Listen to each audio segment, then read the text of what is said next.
I'm feeling good, I got the monkey on my back and now I'm finally free.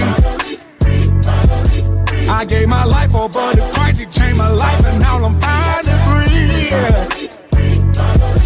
Don't have to carry no more weight up on my shoulders, now I'm finally free. Finally, oh yeah. So many things in life I had to give up on, but my God didn't give up on me. No, he didn't. He gave me another chance. Hey, I was blind, but now I see. Oh yeah, I finally gave my life to Christ, and now I'm finally free. Anything I need, my God provides for me. I just wanna thank you, God, for loving me, taking care of me and my family. I had to clean up when I messed up, starting my life over again. Now I'm finally free. I'm feeling good, I got the monkey on my back and now I'm finally free. I gave my life over to Christ, he changed my life and now I'm finally free. Don't have to carry no more weight up on my shoulders, now I'm finally free. Finally, oh yeah. People talk that what they do and what they say can't stop my moves. Let me say a thing or two about what God can do for you. I know he did it for me, I know that he'll do it for you, because I am living proof of what my God can do for you. People change, but my God won't change. I weather the storm with a smile on my face, singing hallelujah is the highest praise. Lord, I want to thank you for another day. You know I've been changed. The angels in heaven done shine my name. Gave my life to Christ and now I'm finally free. Anything I need, my God provides for me. I just want to thank you, God, for loving me, taking care of me and my family. He took the shackles off my feet, now I can dance and now I'm finally free. Finally free. This was for the people in the world who believe in Jesus. Believe in Jesus. He took the shackles off my feet, now I can dance and now I'm finally free. I'm finally free. This was for the people in the world who believe in Jesus. I'm feeling good, I got the monkey on my back and now I'm finally free. I gave my life over to Christ, he changed my life and now I'm finally free. Don't have to carry no. Ready to go. What's going on, ARP family? How y'all doing this morning, man? Welcome back to ARP in the morning, man. I am your humble host, Wise, and I appreciate you guys pulling up this morning, man. I hope all is well with you all. I hope all is well with you all. I hope all is well. It is Wednesday. It is hump day. Halfway through the daggone work week. The weeks are flying by. It is so crazy. So crazy. Weeks are definitely flying by. Weeks are definitely flying by, man. But I appreciate you guys pulling up this morning, man. Shout out to Lori Addison. Appreciate you pulling up this morning. She says, happy Wednesday, Wise and ARP family. The dogs got me up early this morning. Praise the Lord for another day. Hit that like button on the way in the door, everyone. Shout out to Lori Addison, man. And yes, please hit that like button for me. Lori Addison, the first person in the chat this morning at 8:19, man. Bless you. God bless you, sister. Appreciate you. What up, Big Job Ford? How's it going this morning? Appreciate you pulling up this morning. Going on with you. Hope all is well. Redefine Queen, early up in here. Man, you guys in the chat, early conversating, conversing. What's up, ZFRK9? How's it going? Christy in the building. Appreciate you pulling up this morning. Appreciate you pulling up this morning. Hope all is well. What's up, Scott Young? How's it going this morning?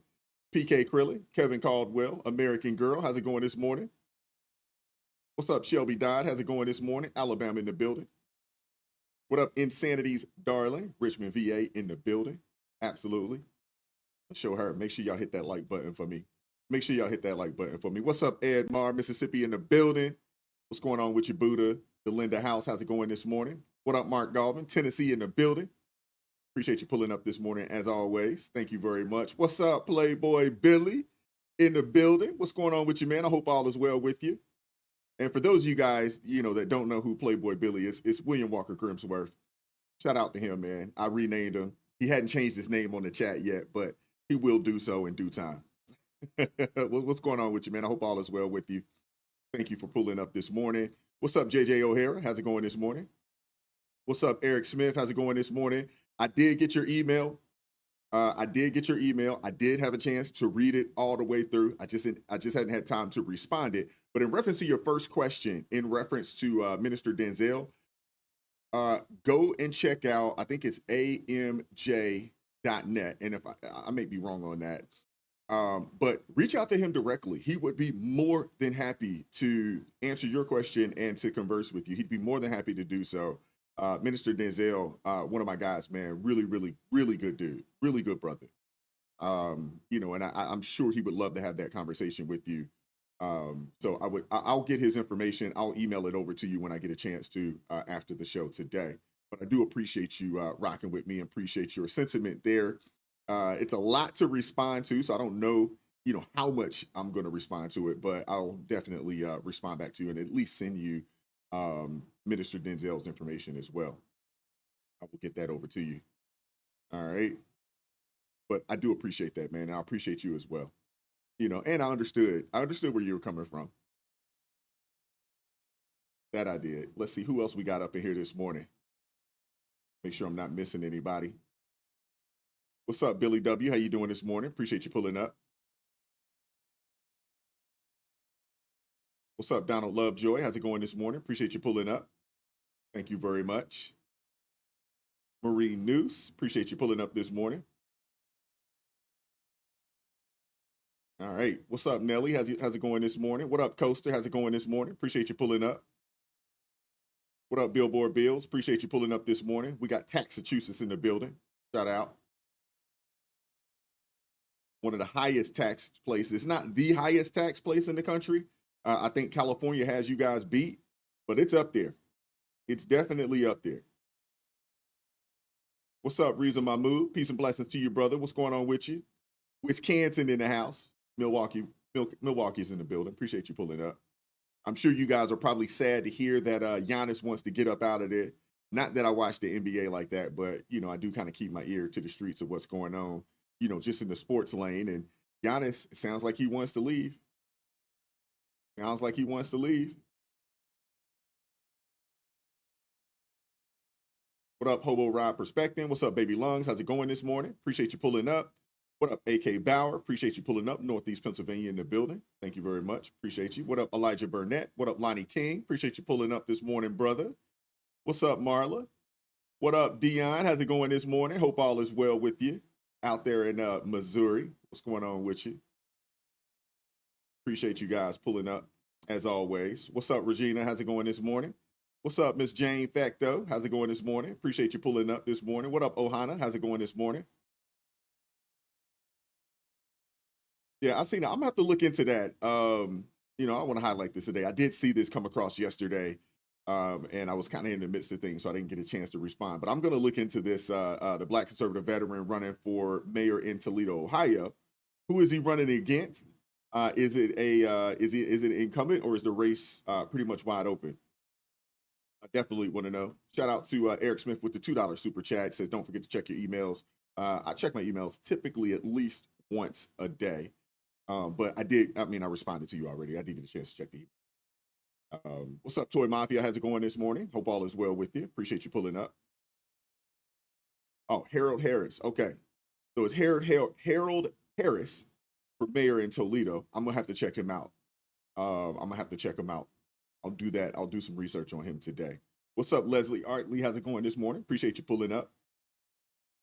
What's up, Linda Valentine? How's it going this morning? What up, James Crow? Appreciate you pulling up this morning. What's up, C. Bergie? How's it going this morning? What's up, Janice Wells? What up, Joseph Orsini? Appreciate you pulling up this morning. What up, Marion Santiago Griffin? Appreciate you pulling up this morning. Thank you very much. And Marion, you are very welcome. You are very welcome. And thank you, for pulling up and watching the broadcast today. What's up, Matt Davidson? How's it going this morning? What up, Kevin Caldwell? How's it going this morning? Is my volume low? Is it me? I'm gonna check my mic, make sure that I'm good to go. Give me a second here.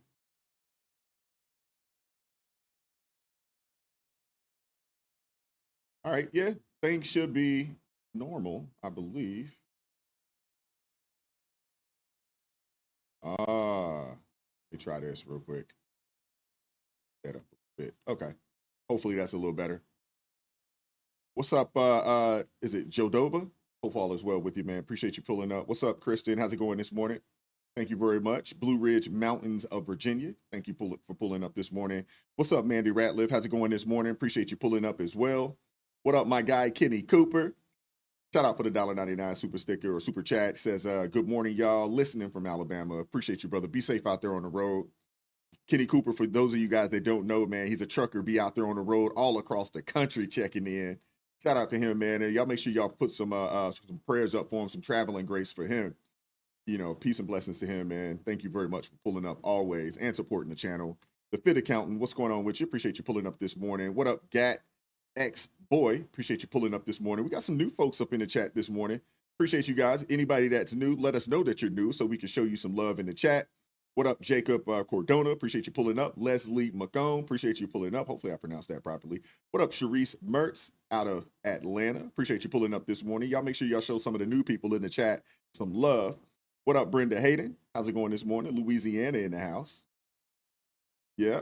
The Fit Accountant out of Virginia. Shout out to you. Appreciate you pulling up. Corrine Easley. Appreciate you pulling up this morning. All right. We got Goose checking in out of Chi-Town. Appreciate you pulling up this morning. Kitty Cooper says it's sweet home Alabama, as everybody knows. Yeah. What up, Quincy James? How's it going this morning? Appreciate you pulling up this morning. All righty. I think I got everybody in the chat thus far. I want to make sure I don't like to miss people, man. Especially if there's anybody new. If there's anybody new, joining the live stream today, please let me know so I can show you some love. I want to make sure I shout you out and make sure I show you some love and let everybody know so everybody in the chat can show you some love and just greet you and welcome you here. If this is your first time here, on ARP in the morning, I appreciate you pulling up this morning. Thank you very much. If you are a veteran, you've been here. Thank you as always. I appreciate you pulling up. All my ARP family members, I appreciate you guys pulling up. Make sure you hit that like button for me. If you have not done so already, we have 108 people in the building. Make sure you hit that like button for me if you hadn't done so. We should have 100 likes right now. If we don't, please hit that like button for me. Super chats will stop the show. Super thanks will stop the show. If you'd like to support the channel in another way, obviously, joining the ARP family. If you do it during the show, it will stop the show and we will acknowledge you. Anybody that gives an ARP family membership, we will definitely acknowledge them as well. And other ways to support the show, there's Cash App. There is, you can also buy me a coffee. Those links are in the description box below. Shout out to everybody that supports the channel and just supports me. I definitely appreciate you guys. What's going on, David Herbert? Appreciate you pulling up this morning. Salt Lake City, Utah in the building. What up, Retro Bliss Gaming? Appreciate you pulling up this morning. Started watching yesterday's live stream. Appreciate you. Thank you very much, man. I definitely appreciate that, man. Thank you. Thank you for pulling up, man, and supporting the channel. Appreciate you, True Texan. Appreciate you pulling up this morning. Thank you very much. Thea Flies High says, I'm not new, but I'm fresh. Thank you very much. O-Star Orion, appreciate you pulling up. Pine Bluff, Arkansas in the house. Thank you very much. All righty. All right. Let's get the show started. Again, like I said, super chats will stop the show. If you have a question or something along those lines, please do not hesitate. Shoot me a message. I'd love to hear from you guys. Super chat, super thanks will stop the show. I appreciate everybody that has supported the show thus far. Shout out to my guy Eric and Kenny Cooper. Without further ado, let's get the show started. To the royal court by Saudi Crown Prince Mohammed bin Salman. He'll later head to Qatar and then on to my home base, the UAE, later this week. Well, here, CEOs from virtually every major US company, including Elon Musk, are present as the White House eyes foreign investment and other business opportunities. This hour, they are attending an investment forum where the two leaders are expected to speak and to sign agreements. Well, outside of these meetings today, elsewhere. All righty, so let's get the show started, man. And shout out to you, Eric Plummer, man. I definitely appreciate you supporting the channel. I get your cash apps, man, and thank you very much. Really, really appreciate it, man. And appreciate you pulling up this morning. What's going on, Brett Montgomery? Appreciate you pulling up as well. Shout out to the Blues, man. Keeping things peaceful in the chat, man. I appreciate you guys supporting and helping me on a day-to-day basis, man. Thank you very much. So let's get it going, man. So today, there's a lot going on, man. There's a lot going on. I was just talking to my friend yesterday, and, we were talking about, last year, it seems like almost every day it was Trump. It was Trump. It was Trump because it was the election. And now this year that Trump wins, he takes over, his administration gets in, and, he just gives us a lot to talk about on a day-to-day basis. Shout out to Freedman's Network with the $10 super sticker. Or super chat, I'm sorry about that. He says, Wise, we got to talk, bro, about the black fatigue narrative. Man, I wish I could have had you on. I didn't see you yesterday, and I didn't even think about it until, well after the fact. But I would have loved to have you, come on. I know some people, feel a certain kind of way about that particular topic. Maybe on Friday. It depends on what I have going on. I'm not 100% sure. But you shoot me an email. I'd be more than happy to have a conversation with you. Well, appreciate you supporting the channel, brother. But let's talk about Trump's tour out in the Middle East. Let's talk about that because the president was in Riyadh yesterday. I think you guys know this. He was in Riyadh yesterday, the first stop on his major international trip, of his second term. This is the first one. He's been doing a lot of work. You know what I'm saying? Just right here, in the country. So this is that first trip, out. They say that this trip is going to, expect to last for about 4 days. And Jason, I see you as well. You know what? I'll plan to do that. Maybe we'll plan to do that on Friday, and we can do, we'll set up a panel or something along those lines, and I'll get some folks on here, man. So, but yeah, that'd be great. I'd definitely be interested in that. But yeah, so this particular trip is expected to last. They say 4 days. Trump was greeted on a tarmac at the airport, in Riyadh by the kingdom's de facto ruler, Crown Prince Mohammed bin Salman. And it's pretty interesting, man. They rolled out the, not the red carpet, but the lavender carpet. Check this out, man.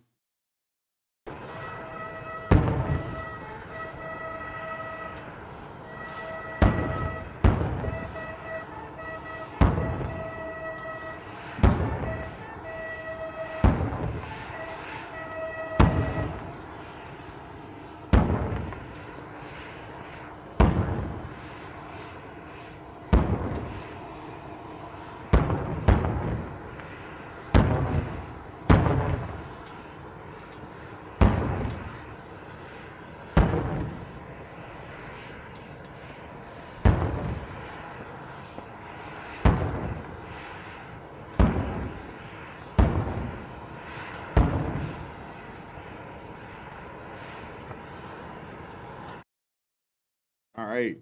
Shout out to Dear Woke Christians. This is my contribution to Fatigue Friday. Let's go. All right. Appreciate you, brother. Thank you very much for supporting the channel. So, as you can see, President Trump was greeted with a level of respect, in my opinion, that's just hard to ignore. The Saudi prince rolled out the lavender carpet, literally, for Trump. This is a color, I don't know if you guys know this, but it's a color that holds cultural significance out there in Saudi Arabia. And not only that, but the Saudis also brought in a mobile McDonald's for the president's visit. This is crazy. A mobile McDonald's. This a mobile McDonald's, man. Look at this.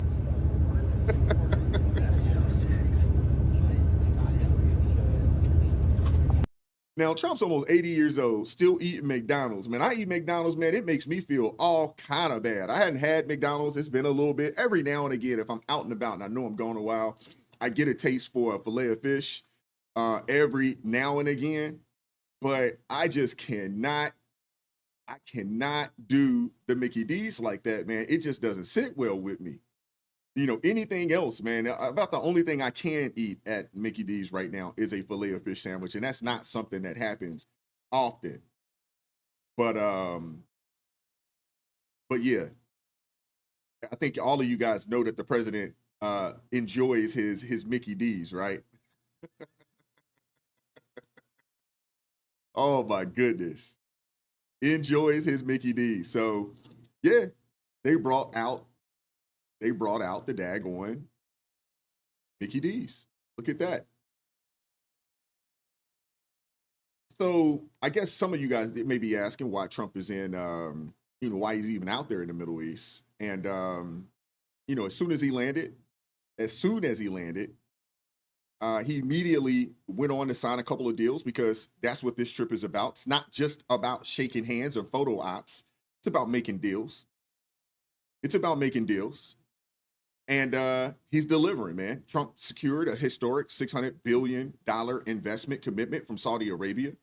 The White House is saying that this is a transformative moment, building economic ties that will endure for generations. And from day one, Trump's America First trade and investment policy has put the American economy, the American worker, and the national security interests of this country first. And this $600 billion deal isn't just about money, it's about leverage. It's about ensuring that Saudi Arabia invests in America, not just oil. But let's not stop there.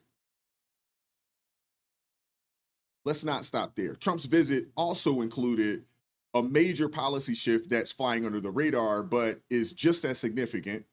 He announced that the United States will lift long-standing sanctions on Syria. I mean, these sanctions have been in place since 1979. These sanctions have been in place as long or longer than I've been alive. I mean, I was born in 1979.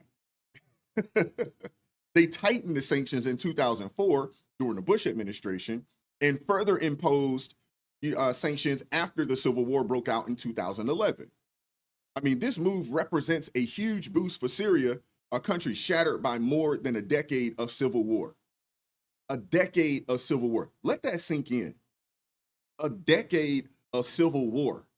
A decade of death and destruction. That is insanity. That's stuff that we can't even fathom, in this nation.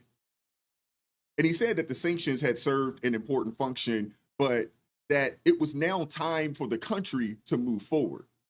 Syrian Foreign Minister Assad al-Shabani called it a new start in Syria's path to reconstruction.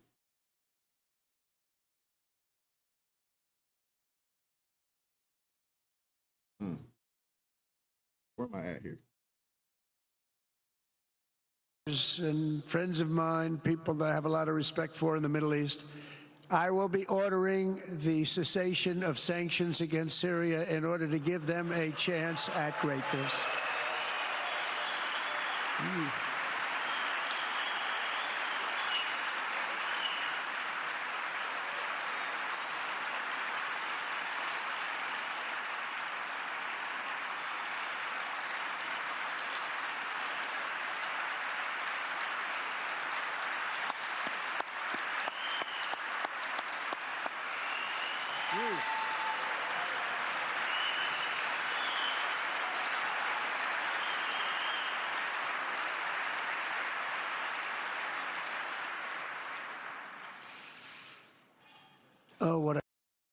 Now I have a question for you guys. And Coaster brought it up, so I'm gonna give Coaster the credit.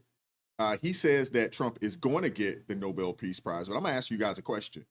Do you think they will give President Trump the Nobel Peace Prize? Not only for, what's going on, over in Syria, and hopefully, it will help end that civil war and help get that country pointed in the right direction without our intervention. We'll get into that a little later. but also for helping to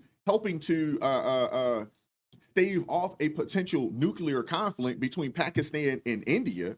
I mean, these are two nations that, in a sense, are brothers. These are the same people. I don't know how much you guys know about India and Pakistan, but essentially, they are the same people.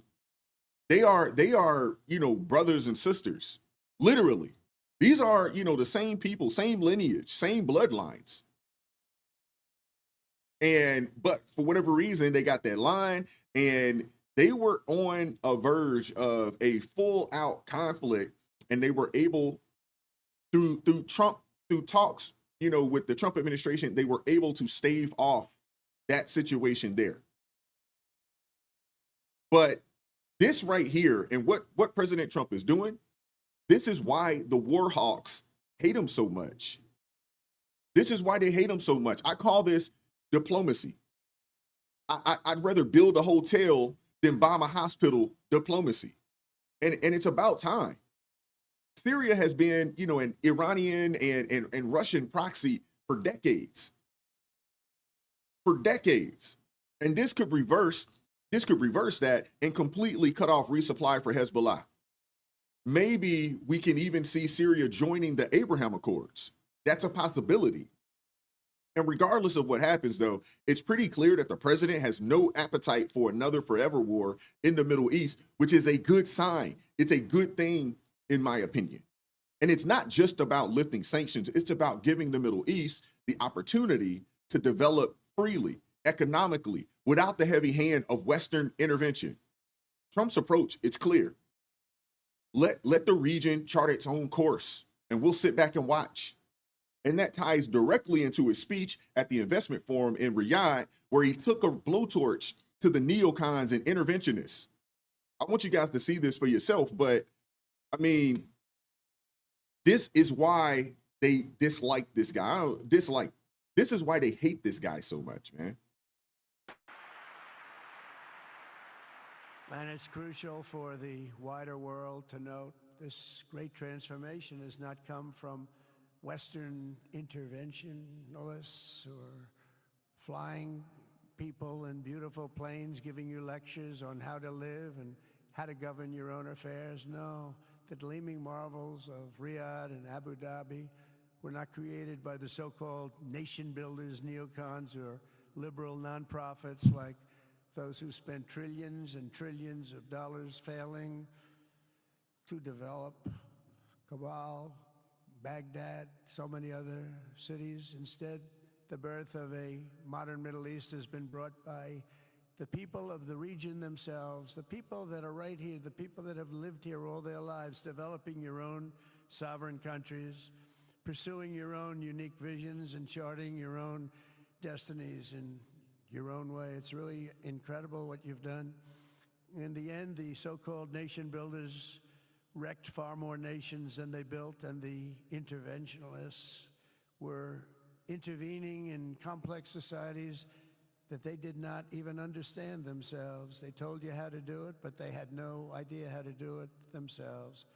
Peace, prosperity, and progress ultimately came not from a radical rejection of your heritage, but rather from embracing your national traditions and embracing that same heritage that you love so dearly. Sorry about that, man. That video was kind of low. Couldn't do much about the volume there. But this speech, the speech was a direct repudiation of the neoconservative liberal, what's the word I'm looking for? Interventionism and the post-World War II Western order. It's the final nail in the coffin for the notion of U.S.-led nation building as a justification for global dominance.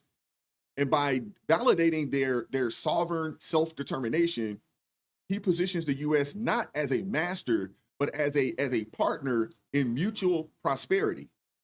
And of course, the Democrats are 100% upset over all of this. They do not like this. Today, Trump went face to face, with the one-time insurgent leader of Syria in the first such encounter between the two nations' leaders in 25 years. That's over 2 decades, man, for those of you guys that don't know. Just saying. Say what you will, but we are living through some historic times right now. We're seriously living through some historic times right now. The administration is trying to normalize relations, with Syria in a bid to move them away from Iran, which the Democrats are now calling a reckless foreign policy. Oh man, sometimes it really makes you wonder about these people, man. It really does. Do they have our best interests at heart?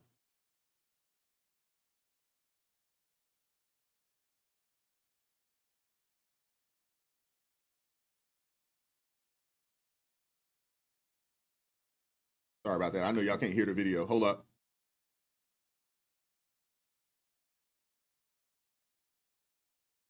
Sorry about that.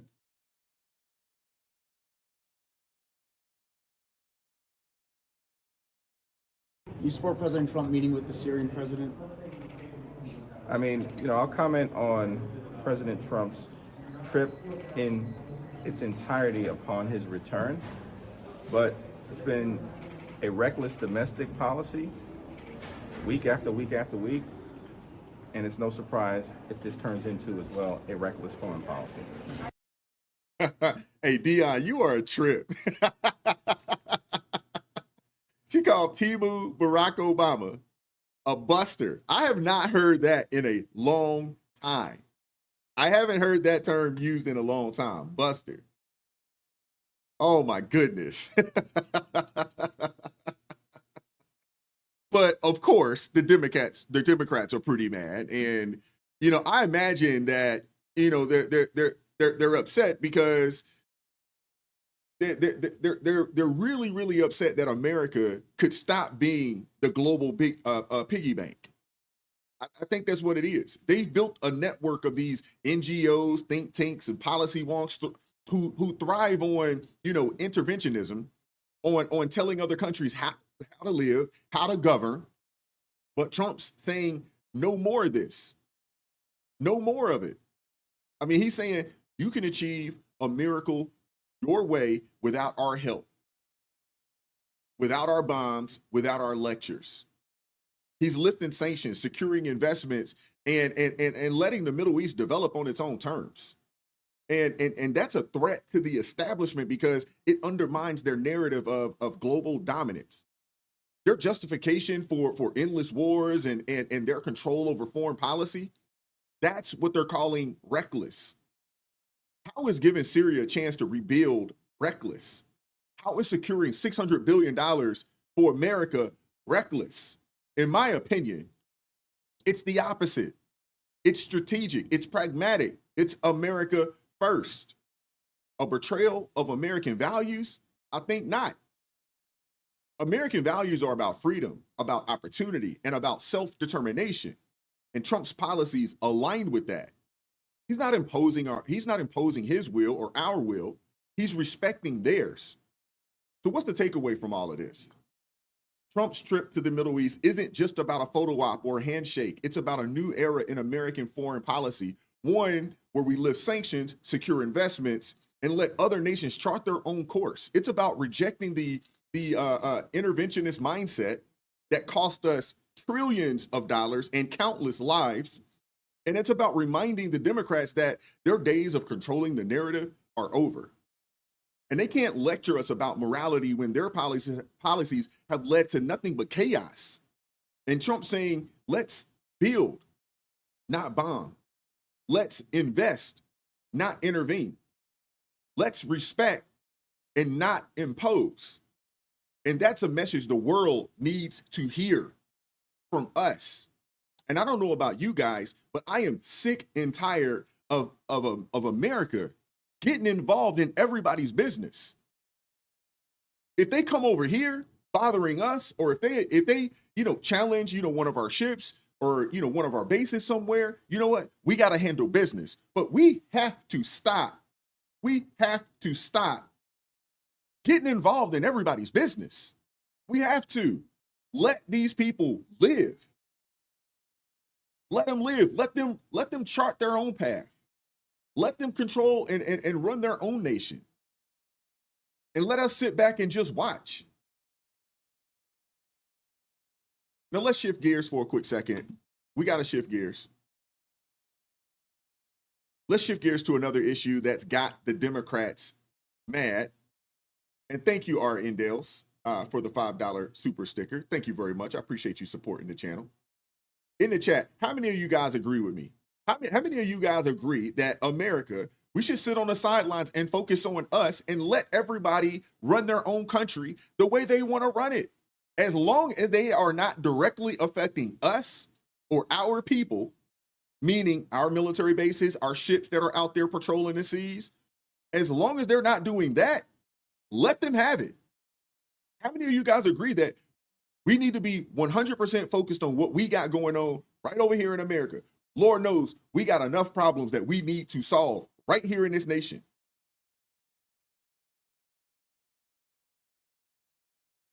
But let's shift gears to another issue that has the Democrats mad. You know, another thing that Democrats were completely wrong about. Another thing. Now, this year, it seems like this year has been the year of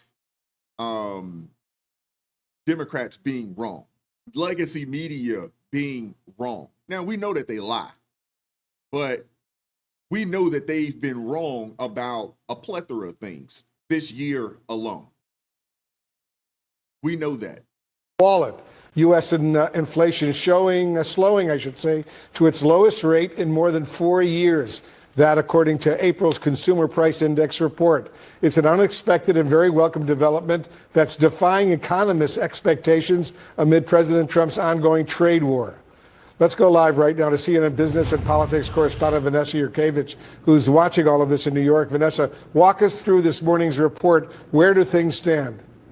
Encouraging signs, Wolf. Inflation continuing to move in the right direction, cooling on an annual basis to 2.3%. Wallet. U.S. Yep.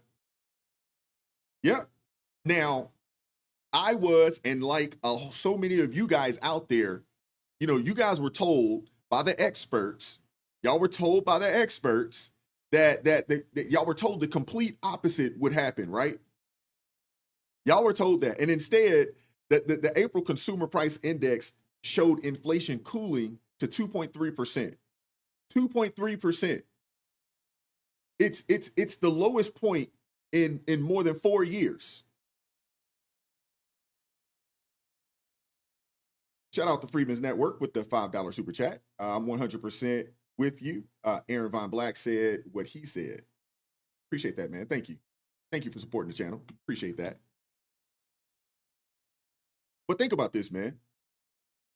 We got inflation, an inflation rate dropping to 2.3%. It's the lowest point in more than 4 years. 4. And those numbers weren't supposed to come in, you know, so gently. They wasn't, especially in the midst of a trade war, right? They told us that, you know, Trump going in and trying to get a better deal for America would cause inflation to skyrocket.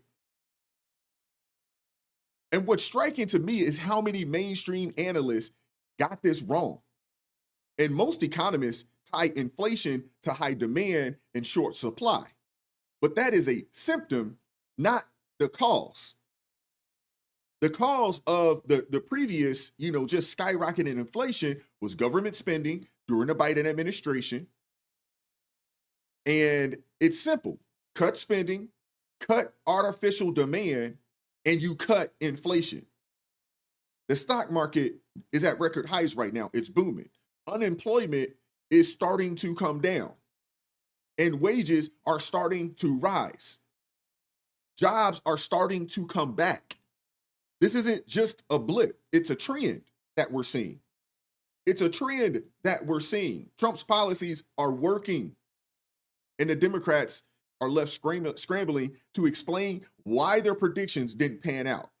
And speaking of the stock market, back on April 4th, Jim Cramer warned of a what did he say? What did he say? He said a 1987 Monday style market crash right after Trump's Liberation Day announcement. Now, I've been saying this for a little bit.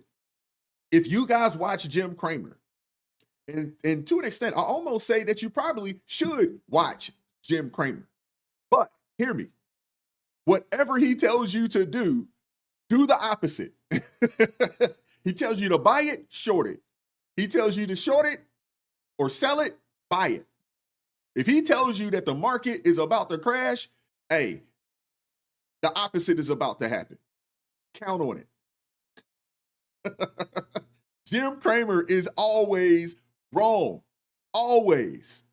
Doesn't try to reach out and reward these countries and companies that play by the rules in the 1987 scenario. The one where we went down 3 days and then down 22% on Monday has the most cogency. We will not have to wait out too long, will we? We'll know by Monday. Fortunately, we had an excellent set of employment numbers today. At least it makes it less likely a crash will necessarily lead to a recession. But if President Trump stays intransigent and does nothing to ameliorate the damage that I saw these last 2 days, I'm not going to be constructive here. I will contain my anger, but only because I lived through 87, and in the end, I came out okay. I was in cash for the crash. I know what this feels like. Oh, and if Europe moves against our fabulous tech companies next week, then I will be furious. That I promise you, because it should not happen. Hey, Quincy, I've been wondering the same thing. Hey, Jim Cramer is the Mel Kiper of the stock market news. For those of you guys that watch the sports network owned by Disney,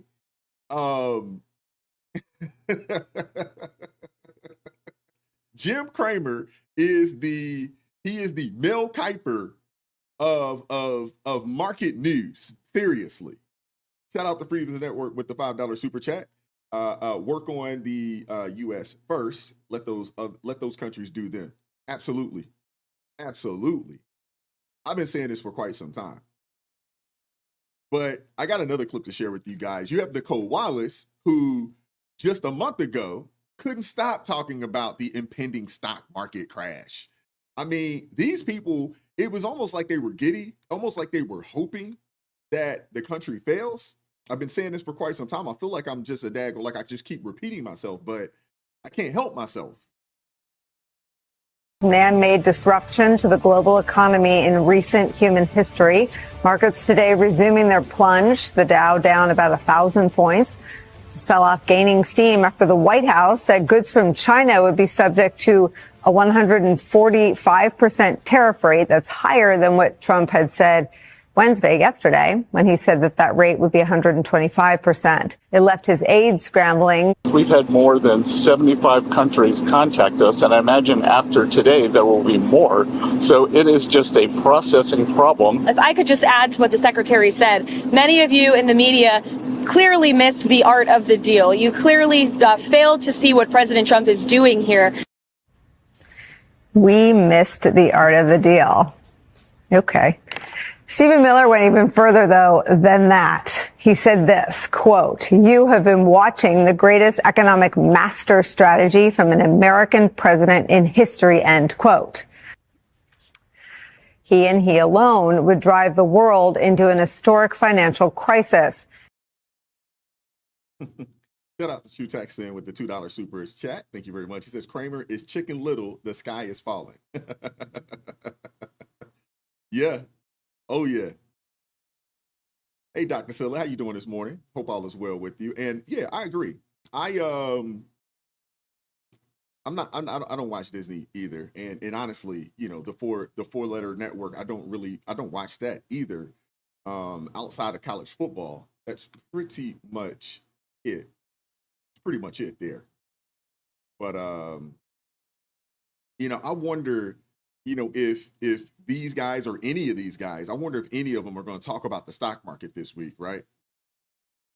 I wonder if they are. You know, imagine celebrating the mere thought of our economy tanking. Imagine that.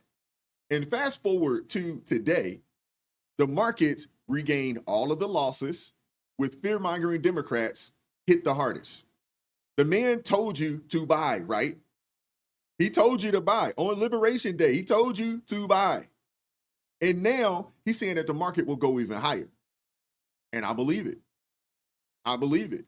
I refuse to bet against the president and his administration. I refuse to do it. Too many wins are being racked up. Too many wins. Rising market will do. Oh, it's going to get a lot higher. In fact, I told people Oh, wow. 5 weeks ago, it's a great time to buy. I got criticized for that. Now they don't criticize me anymore. People should have listened. But it's going to go a lot higher. You see, we've never had anything like this happen. It's an explosion of investment and jobs, and great companies are coming in. Never seen anything like it. Man, these videos are low. Goodness gracious, the volume is low on those. I'm gonna have to figure out what I can do about those when that does happen. I got to figure out that. But I don't know about you, man, but maybe we should start listening to the man. I'm just saying. Maybe we should start listening to him. Now I'm listening because, you know, I do this on a day-to-day basis, you know, and I do my best to try to make sure that I stay up to date on what's going on, you know, in our country, with the administration, you know, with the world. I do my best to do so, you know, but I really don't know about you guys, but seriously, we should probably start listening to the man. But let's not forget the trade war itself. And shout out to Steve Edmister. Give me a second here with the $5 super chat. Imagine the drop in the stock market and the economy if Harris had won. Oh my goodness, man. Let's not talk about Harris and the hypotheticals of what would America be if she would have won. Oh my goodness, man. I don't even want to think about it. Honestly, that's almost a somebody probably could write a script and produce a movie that would be a horror film based on the hypothetical of Kamala Harris winning. It would be awesome. It would be awful, man. Seriously.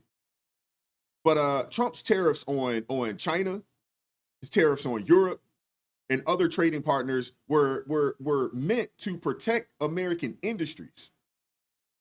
It was meant to bring jobs back home and to basically level the playing field. Now, for the life of me, I do not understand why Democrats and liberals were against America leveling the trade playing field when they know that our nation has been pillaged by other countries and the trade deficits are so out of whack that no one would do business like that. If it was your own business, you would not have a trade deficit like that. Matter of fact, if you did, you would probably find yourself out of business if you had a trade deficit that out of whack. So what he is doing, it's working. Seriously. Seriously. This entire situation, you know, it was meant to protect American industries and to bring jobs back home and to level the playing field. And it's working. The U.S. trade deficit with China has narrowed. American manufacturing is resurging, and companies are investing in domestic production. This is happening. The Democrats called it a disaster. But the data tells a different story. Now, a lot of you guys may or may not know, but Mercedes, you didn't hear about them. You didn't hear Mercedes panicking. You didn't hear that. You know why? Because they already do this. They have a large plant down in Alabama. They got another one in Atlanta.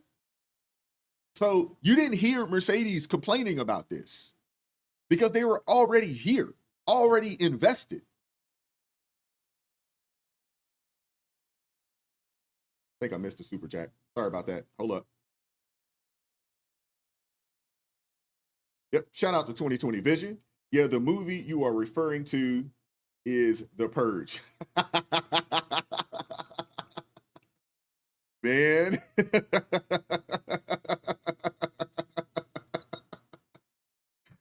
So y'all got, hey, can y'all be serious with the super chats, man? Y'all can't make me laugh and throw me off, man.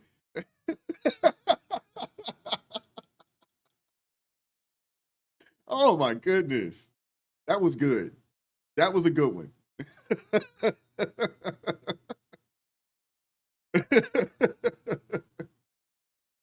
Oh my gosh, man. Y'all are terrible, man. Golly. Y'all are terrible.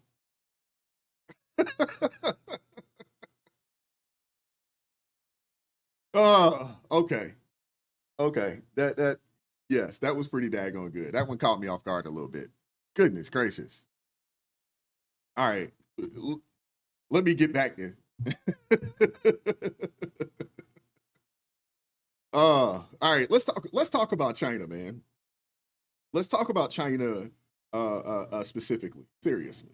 Trump's tariffs on Chinese goods were initially set at 145%. You guys know this already. And it was a move that sent shockwaves through the global economy. But after months, and months of tension, of hand wrangling from legacy media, you have Democrats, out there, saying how bad this is, caping for China. All of this was going on. And over the weekend, Trump and the Chinese president, Xi Jinping, agreed to a 90-day pause on the tariffs, with the U.S. cutting the tariff rates on Chinese imports down to 30%, and China agreeing to cut their tariffs on our products from 125 to 10%. And, a lot of people were saying, oh man, Trump got fleeced, or it wasn't a win, so forth and so on. But the reality of it is this. The tariffs forced China to the table. And while the Democrats called it a failure, the reality is that Trump secured concessions that benefits American workers and industries, which brings us to Scott Jennings over on CNN the other day, shattering the narrative that this was just a Trump backpedaling, that he's weak on China. Now, I did a video on this yesterday, and it was pretty good, but I felt it just made sense to bring it today on this particular show, just because some of you guys, y'all probably didn't watch the video, so it's all good. Feelings not hurt. It's all good. That's what we're seeing. That's what the Biden administration, the Biden campaign is I'm so sorry worried about that. Wrong video. Goodness gracious. Want to jump in? I see you. This whole idea that he's weak on China. Did you not read the news about what Secretary Bessent found out in these meetings, that during the Biden administration, the Chinese officials said, yeah, we knew we could ignore Biden. We could ignore whatever agreements we had because he was too weak and would never, ever stand up to us or stop us. Now they've been drugged to the table by a strong American president. And for all the talk from China, from Beijing, oh, we're going to outlast the Americans. We're fortified to outlast the Americans. A few days into this, they're in Switzerland, cutting the beginnings of a deal that's going to be good for the United States, admitting some of the things that they have to admit in order to get a more balanced situation with us. This is a total win for the president, and it's a total win for the rock star Scott Bessent, who goes overseas and pulls an amazing rabbit out of a hat. But do not forget, they told him we ignored Biden because he was so weak and we could afford to do it. You know you're losing when you have to bring Joe Biden into the narrative. I didn't say it. The Chinese did. No, they are losing. I agree with you. The Chinese are losing. It up. The reality they brought it up. No, the reality is when you have to make your point, they brought it up. Refer it back to Joe Biden. It's not me. It's what them. is happening is not working in your favor. Nah. Scott Jennings is right, man. Scott Jennings is right, and he always does. He always is, more or less, on this particular show. Honestly, I'm gonna say this though. It was good that I guess Abby was on, took a day off or something along those lines. And there was another host, so Scott Jennings can actually get his point out without being interrupted. I don't know if you guys know this, but there is some behind the scenes beef between Scott Jennings and Abby Phillips. They say that there is some friction there. Now, I don't know how true this is. That's just, word on the street. That's the scuttlebutt there. But that's the word on the street there. Shout out to my guy, Kenny Cooper, with the $2 super chat. He says, nightmare on Pennsylvania Street for Kamala Harris. Yeah, that definitely would be the case. And I do agree with that. Yeah. But Scott Jennings is absolutely right here. And thank you for the super chat, Kenny Cooper. Thank you. The Democrats' narrative of President Trump being weak on China, it just doesn't hold water. And the reality of it is this: when it comes to these tariffs, anything that is better than what we currently had, which to an extent was almost nothing, is a better deal than what we had. They said that he was backpedaling, but he was strategizing. They said that it was reckless, but he was being pragmatic. And the 90-day pause wasn't a sign of weakness. It was a sign of confidence. Trump knew he had the upper hand, and he used it to secure a better deal for America, to secure a better deal for Americans. The Democrats cannot admit that they were wrong because it undermines their entire narrative. But the truth is this: Trump's China policy is a success. And just like his broader economic strategy, look at the inflation report again. It's not just about domestic policy, it's about global strategy. And Trump's tariffs on China, his negotiations, his refusal to back down, his refusal to bend the knee, all of it contributed to the cooling inflation that we're seeing right now. The Democrats said that it would lead to a disaster, but instead it's leading to prosperity. They said the stock market would crash, but instead the stock market is now booming. It turns out all we needed was a new president with a direct, no-nonsense approach. And the contrast couldn't be clearer. Now, I'm no like Ivy League economist. I'm not that. I did go to college, but I didn't go to an Ivy League. I didn't. But, and I'm sure you guys know this, but I didn't panic. I have a little bit of money in the market. I'm not a rich guy, but I got a little bit of money in the market. I ain't pulled my money out. I ain't panic. I told you guys not to panic on this channel, on this show. Told you guys not to panic. I also said, let the man cook before we criticize, because he always seemed to have a plan. And that's more than we can say for these Democrats. They have a lot of complaints, but we never hear plans. We never hear a solution from these people. They always have critiques, they have criticisms, but they never have a plan. And why I didn't think the tariffs spelled economic doom, because I watched the data, not the talking heads. I use common sense. Inflation is primarily driven by money supply, not trade levies. And when mainstream voices assured us trillions in new spending at historic low rates would stay transitory, I raised an eyebrow, and it turns out that those trillions did spark inflation. And yet tariffs, contrary to their warnings, didn't. And all this proves one simple rule: data beats dogma every single time. When the experts, and the press, unite to tell you a storyline, check their track record. Seriously, check their track record. So the next time you hear what the economists say, take it with a grain of salt, especially if they're on MSDNC or CNN. If the policy stinks, we have a duty to call it out. But let's pause first before we start panicking, and let's pause to see if in fact that these tariffs cause global economic collapse or recession.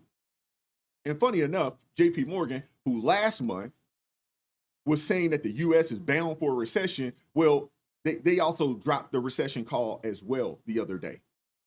So what's the takeaway here? What's the takeaway here? The Democrats were wrong about Trump's trade war and tariff policy, just like they were wrong about his foreign policy.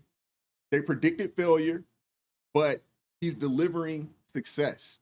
He's delivering wins. They said he was weak, but he's showing himself to be strong.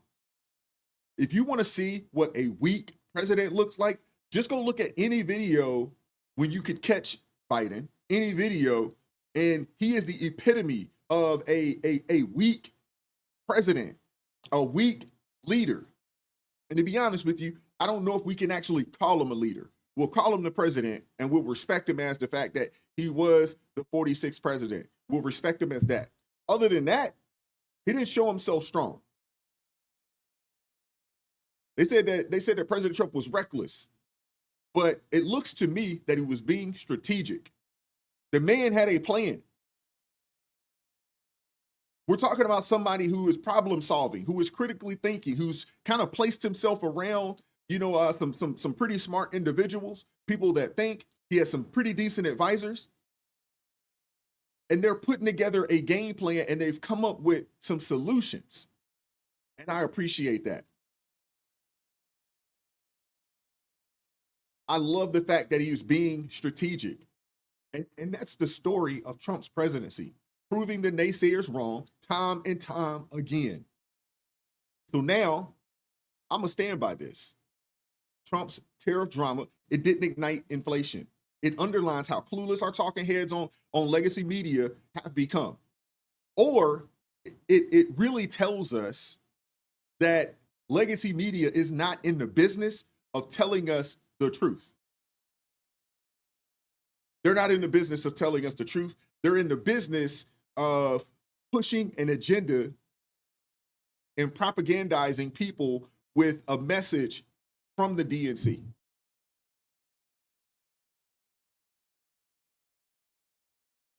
And since we're talking, about clueless talking heads, let's unpack this jaw-dropping saga of how the mainstream press and the Democratic insider spent years covering up Joe Biden's physical and mental decline, only to turn around now and try to cash in on their own lies. I mean, these are some despicable people. They told us for 4 years that this dude was sharp as a tack, and now after he's gone, they are basically the bus drivers driving a big bus and they running over this dude and then backing up over him. If you watched any public appearance, it wasn't hard to see that something was off. Seriously. But they kept telling us, do not believe your lying eyes. Don't believe it. Listen to what we tell you. And every time we pointed it out, talked about it on this channel last year, it seems like at least once or twice a week. But it seems like every time you dared to point it out, anybody that said anything about it was branded as some conspiracy theorist. And let's be clear here. Noticing a decline isn't an insult. We all have grandparents, right? We've all had grandparents, and we all seen, when granddad or grandmom was sharp, and we also, as we got older, we got a chance to see that there was a decline. It is not a bad thing. It is really just, it's life. It happens. Noticing a decline, it's not an insult. It's basic observation. And millions of Americans witnessed it firsthand. But millions of Americans were also told what you're seeing is not what you're seeing. It's not real. And you better not say anything about it. But apparently,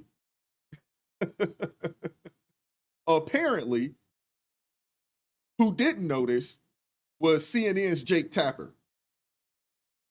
Jake Tapper and Axios's Alex Thompson just dropped a bomb with their new book, Original Sin.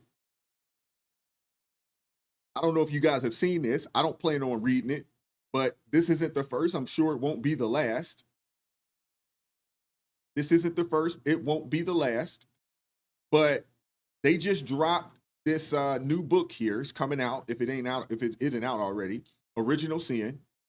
President Biden's decline, its cover-up, and his disastrous choice to run again.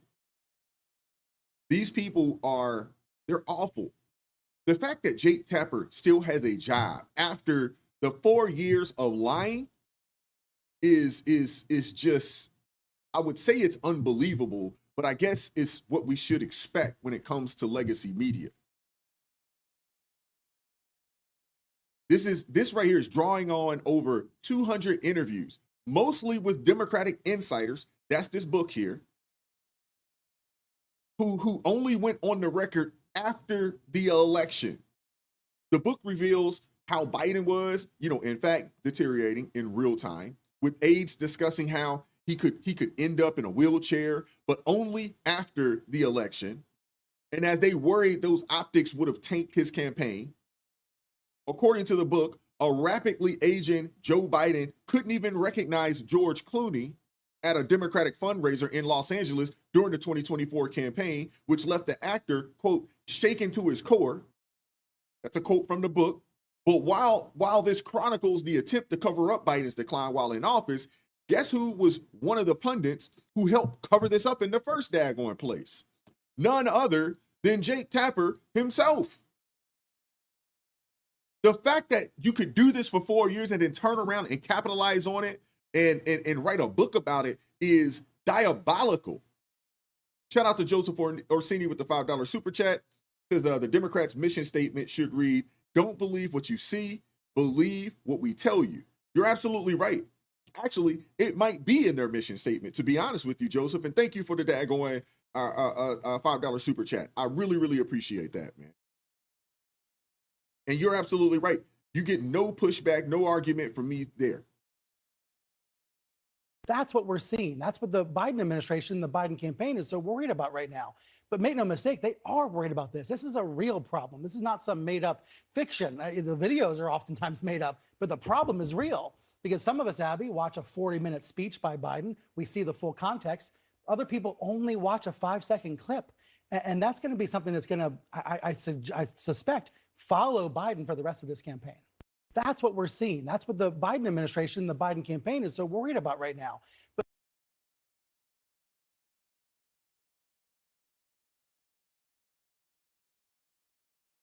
the wrong daggone video. Makes little kids with stutters feel when they see you make a comment like that? It's very clearly a cognitive decline. Okay. That's what I'm referring to. It makes me uncomfortable. You have no. I can't. That's so amazing. It's so amazing to me that and try and figure out an answer. A cognitive decline. President Biden embraces his stutter, talking about it, while Trump mocks it, exaggerates it, belittles it. He's sharp physically. I mean, mentally. Yeah. I think the question is physically, right? Right. More so? Right. Right. And the guy who's his chief opponent is only 3 or 4 years younger than him. Exactly. I mean, you have questioned President Biden's age, mental fitness, ability to lead.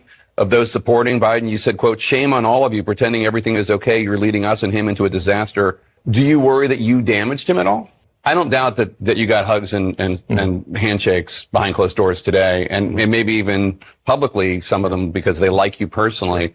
But I've heard a lot of really nasty stuff about you from your Democratic colleagues. Sure. I mean, just like, what is he thinking? Exercise in narcissism. I mean, false claims to the Wall Street Journal about President Biden's mental fitness and acuity. He's 81, and his memory, it doesn't seem great. It's not horrible, but I don't understand the outrage. Quote, "Behind closed doors, Biden shows signs of slipping," unquote. The Wall Street Journal is owned by News Corp, which is run by the Murdochs.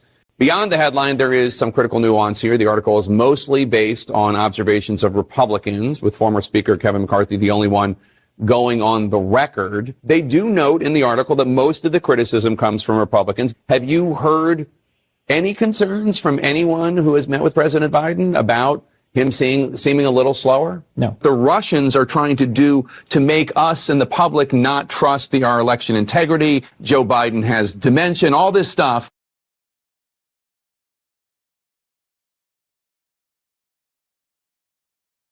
Stutters feel when they see you. Yeah, so I don't know about you guys, but this right here is I guess I don't know if you can be much more hypocritical than this guy. You embody the hypocrisy more than Jake Tapper. I mean, seriously. This guy spent months assuring us that Biden was mentally sharp. And then he turns around and co-authors a book exposing how badly his inner circle feared for the commander-in-chief's fitness. And now he's on every Sunday show, feigning shock and proclaiming that we just learned all of this. And meanwhile, he's hawking the very narrative he once buried. I mean, hey, I guess he's like, hey, I'm going to make money coming and going. You have an entire White House press corps, though, following him around. And I'm just curious as to whether or not this kind of trying to hide what was happening with the president at the time had an impact on the press corps. Like, why didn't we hear some of these details from what they actually saw and were dealing with trying to get information? Well, Alex Thompson and I were on the case, as were lots of other reporters, trying to figure out what was going on behind the scenes. But the bottom line is the White House was lying, not only to the press, not only to the public, but they were lying to members of their own cabinet. They were lying to White House staffers. They were lying to Democratic members of Congress, to donors about how bad things had gotten. And in fact, Alex and I started writing this book after the election of 2024. And we spoke with more than 200 people, most of whom, almost all of whom, were Democrats, and almost all of whom wouldn't be honest with us or wouldn't be candid with us until after the election. And then after the election, we found out all of these things that when you looked at what was going on with President Biden at the time, it probably doesn't surprise you the extent to which he was deteriorating. But now we have anecdotes and facts about what was really going on behind the scenes with details that Democrats wouldn't share with us until after Election Day. Now, in the chat, and I want you guys to answer this question. First off, how many of you guys believe anything that this dude is saying? Because I don't. But the last time I checked, these people are on a quote-unquote news network. These people are supposed to be journalists. Now, again, I am not a doctor. I'm not a doctor, and I don't play one on TV. But I think we could all see that something wasn't right with the president. We could all see it. Stumbling, run-on sentences when he would speak, falling all over the place. Like, I mean, again, I don't think you needed to have a conversation with him. You could just see it. You could just see it. Shout out to Ed Marr with the $5 super chat. He says, how many times does a journalist have to be caught lying before people realize they are not credible? Exactly. Seriously, you're absolutely right. You're absolutely right, Ed. How many times? The thing is that I think people who still watch legacy media, I think one or two things with these people, and and agree with me. What's going on, T.A. Kasky? How you doing, brother? Somebody, I don't know if you guys agree with me or not, but I think there's a lot of people on the Democrat Party that they see the foolishness. They know that these people are lying. They know that these people are not in the business of telling them the truth, but they don't care. They're going to support these people anyway. They don't care. There are a lot of people out there that do not care that the Democrats are lying to them. They don't care that legacy media is lying to them. They do not care because their hate for President Trump and their hate for the Republican Party supersedes the fact that they know that their own party is lying to them. Shout out to True Texan with the $2 super chat. He said Ray Charles could see it. Rest in peace, Ray. Yes. Stevie Wonder could see it. I mean, we all could. And you are a journalist and you're asking people and you're not asking probing follow-up questions. We watched the president do interviews and we're told by other actual people that were actually journalists, they told us, Sage Steele told us that she was instructed, do not ask any follow-up questions when she interviewed President Biden a couple years back. They told her, okay, these are the list of questions. Do not ask any probing questions. Do not ask any follow-up questions. Now, when you hear that, how do you not question?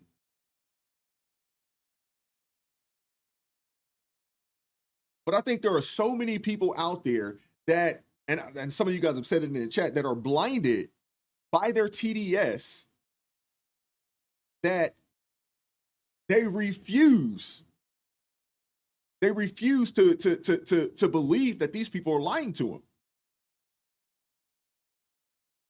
Or it's a sense that they just don't care. They hate the Republican Party. They hate America so much. They despise Trump so much that they would support people that they know are lying to them, that they know are trying to indoctrinate their children. They know it. This dude has the nerve to get on TV and say the White House was lying after the fact. And I'm going to say, hey, y'all were all in on the grift. Y'all knew something was wrong. Y'all were all in on the grift. Y'all would rather have a president that couldn't string a sentence together, that could barely walk 2 steps without falling over himself, that showed himself weak on the world stage constantly, or they would rather have a lady that couldn't string 2 sentences together without cackling, that never showed herself strong on the world stage, never. They would rather have that over the strength of a real leader.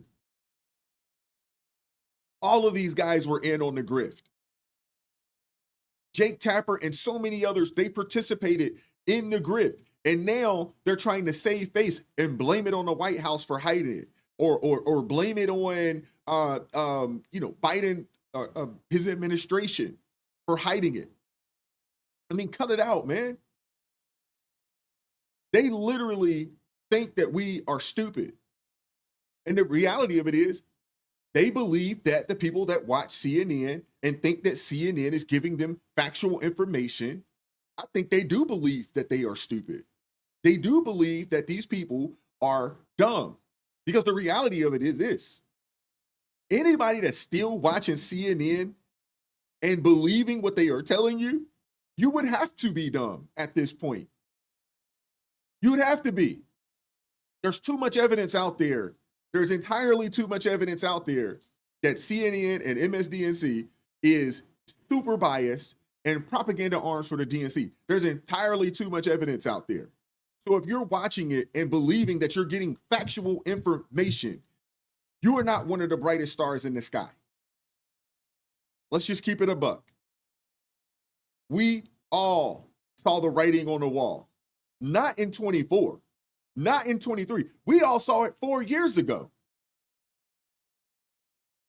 We all saw it 4 years ago. I mean, think about this. Black people voted for Joe Biden at a 90% clip, and he is responsible for one of the most diabolical bills. We're talking about the 94 crime bill that locked up so many brothers. And they voted for this dude 90+%. And they turned around and said the dude that actually repealed a lot of it, that let thousands of brothers and sisters out of prison through the First Step Act that came out in 2018, that released a lot of brothers and sisters from these, from these sentences that were given that were just crazy. People, non-violent criminals being sentenced to 30 and 40 and 50 years. And the president that gets in and signs the First Step Act to let these people out, they believed that he was the racist one. It is the craziest thing ever. It's the craziest thing ever. I mean, there are decades of Biden saying some of the most racist things. They got it on footage. It's on video. And people still voted for this dude. And then had the nerve to turn around and say that Trump is the racist one. There's probably enough footage out there that you could probably run hours of footage of Biden saying some of the most craziest things. And TA, you're absolutely right. He also had real connections to the KKK. You cannot make this stuff up, man. You cannot make this stuff up, man. It is the craziest thing ever. Everybody knew this about Joe Biden. Everybody. People get mad when folks call Kamala Harris a DEI hire, but Joe Biden got on TV and said, I'm going to put a black woman there. He couldn't even do that right. He couldn't even do that right. Goodness gracious, man. Shout out to Jeanette with the $5 super chat. She says, we all knew before 2020 when he was running and not fit to be president, the media covered for him. Absolutely right. Absolutely right. And so many people believed because Obama chose him as vice president that he must be a good dude. So many people believe that. But I'm like, you look at his track record of 50 years, 5+ decades, in Congress, the bills that he passed hurt a lot of people. A lot of folks don't even realize that he was one of the main, people to sign off on the student loan bill that wouldn't allow you to discharge student loans via bankruptcy. He was a part of that, back in the early 2000s. And then he turns around and runs on the fact that, hey, we're going to get rid of these student loans for you guys. I mean, it is so crazy to me. It really is. It is so crazy to me. Everyone knew about this guy. And now you got Tapper and others coming in, and trying to tell us that he didn't. Oh, they didn't know that it was that bad. They're telling us that, hey, you didn't see, you didn't see what we saw with our own eyes. That's what they came out, and that's what he's coming out and telling us. We didn't see what everybody else saw. It really lets me know that they had no discernment, no real judgment.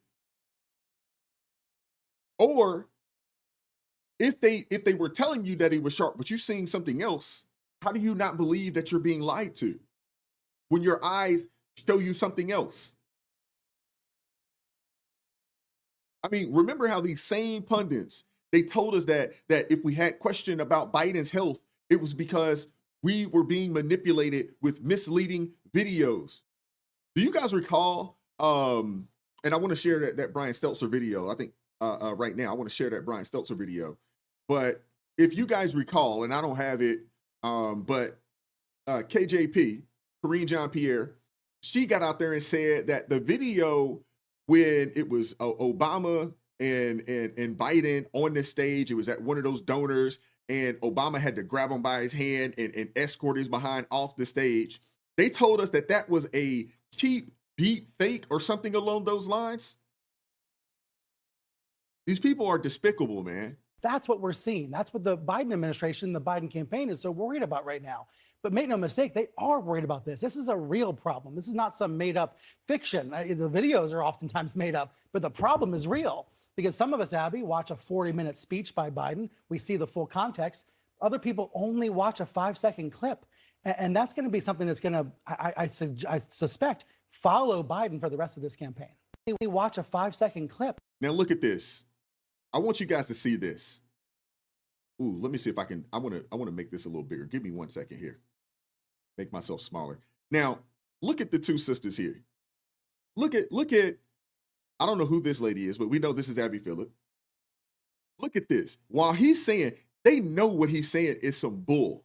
They know what he is saying is some bull sugar honey iced tea. They know this. Look at how she's looking down. She knows that this dude lying through his teeth. Look at the way that Abby is looking, the body language. She's sitting back like, look at this lying dude. Look at that. You can see it in their, look at their disposition. Tells you everything that you need to know. Yeah, it's a lot of weave up on that stage for sure. Dr. Silly, you're a mess. But you can see it. Look at their body language. Their body language tells you everything. They're looking at it like, man, this dude lying through his teeth, but they can't say anything. They're not allowed to say anything. They were not allowed to say anything. And that's the problem.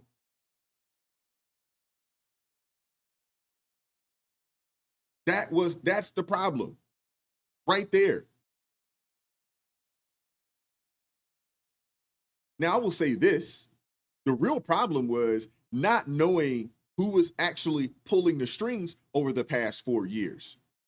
We didn't know who was actually in charge the previous 4 years. We didn't know who was actually leading the country for the previous 4 years. And it wasn't just the folks over at CNN trying to cover for this guy. It wasn't. The whole media establishment, they were all in on it. Last year, MSDNC's Joe Scarborough actually took to the camera and said that Biden was the best ever. This dude said that Biden was the best ever. The people that still watch these folks, for the life of me, I don't understand why. Seriously. Unless you're doing it for this sake, because we watch it to call it out. Other than that, all right, TA, take care, brother. But comparing that guy's mental state, I've said it for years now, he's cogent. But I undersold him when I said he was cogent. He's far beyond cogent. In fact, I think he's better than he's ever been. Intellectually, analytically, because he's been around for 50 years. And, I don't know if people know this or not, Biden used to be a hothead. Sometimes that Irishman would get in front of the reasoning. Sometimes he would say things he didn't want to say. This is, and I don't really, I don't really care. Start your tape right now, because I'm about to tell you the truth. And F you if you can't handle the truth. This version of Biden, intellectually, analytically, is the best Biden ever. Not a close second. And I've known him for years. The Brzezinskis have known him for 50 years. If it weren't the truth, I wouldn't say it. And this dude is full of sugar honey iced tea. Shout out to my guy, Van. Full of it. Seriously. Full of it. Full of it.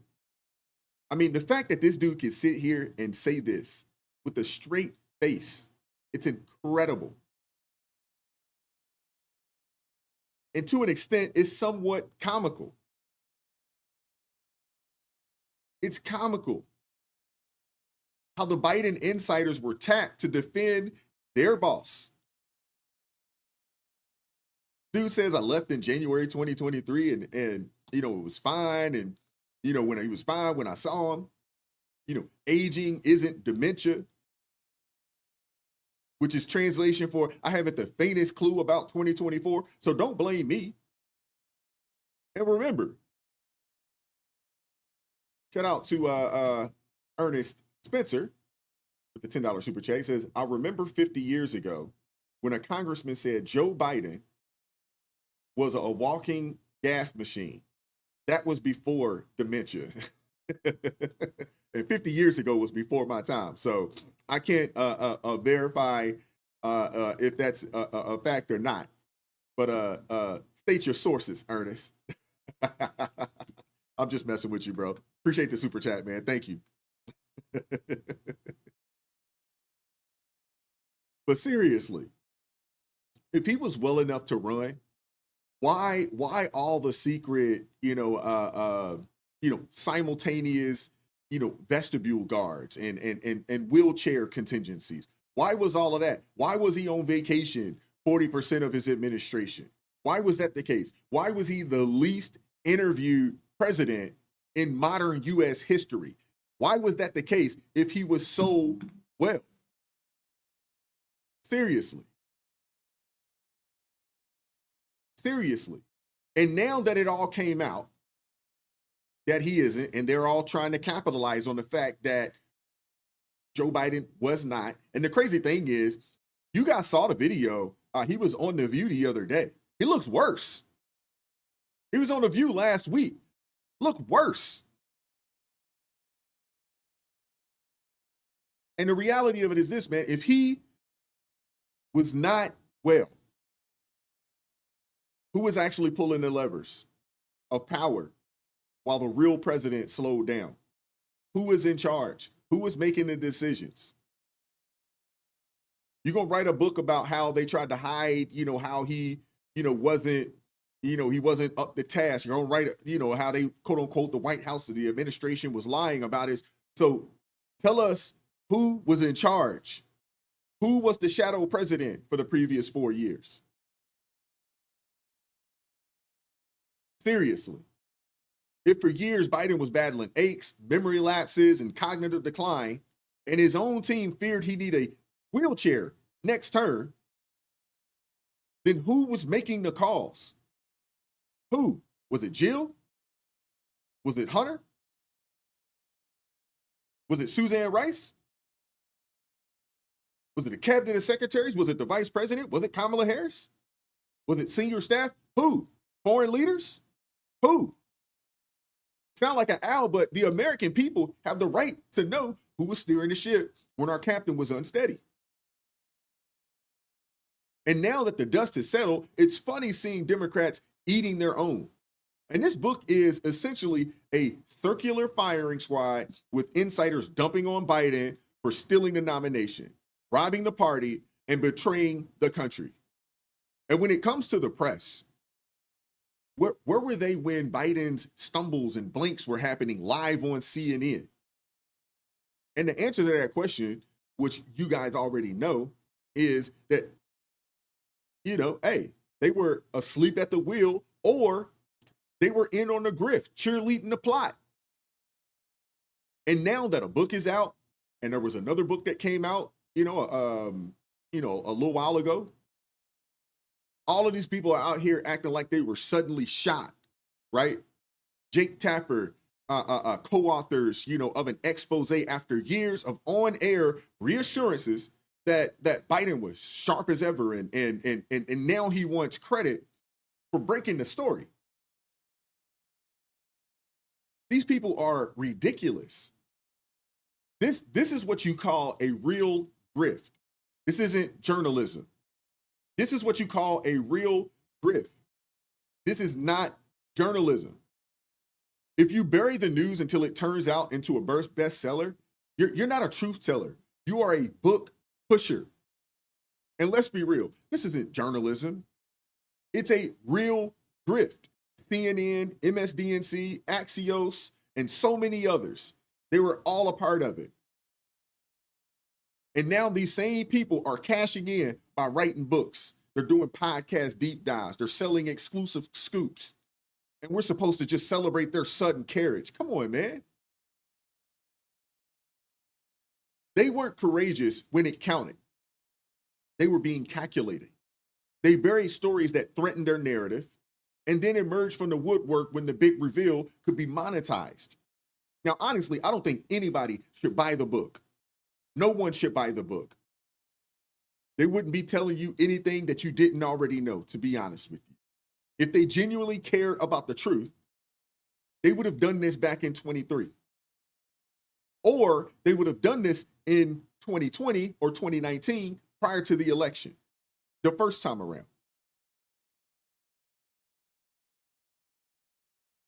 These people chose the comfort of lying to their viewers to win an election for the Democrats. And then they come out here and claim innocence when the jig is up. And what this entire saga teaches is a harsh lesson. Don't trust the narrative until you trust the track record. Whether it's a candidate, a reporter, or anyone for that matter, actions speak louder than words. I am a firm believer that you judge a true by the fruit that it bears. A bad tree cannot produce good fruit. It will produce bad fruit. And a good tree will produce good fruit. Simple as that. If they insist on you ignoring glaring evidence and then flip when it's profitable, these people are not to be trusted. They are not champions of the truth. They're architects of the con. They're part of the grift. And the mainstream media, the mainstream press, and the quote-unquote Democratic insiders betrayed the trust of the American people by covering up the truth. And they called us conspiracy theorists for noticing what was right in front of our face.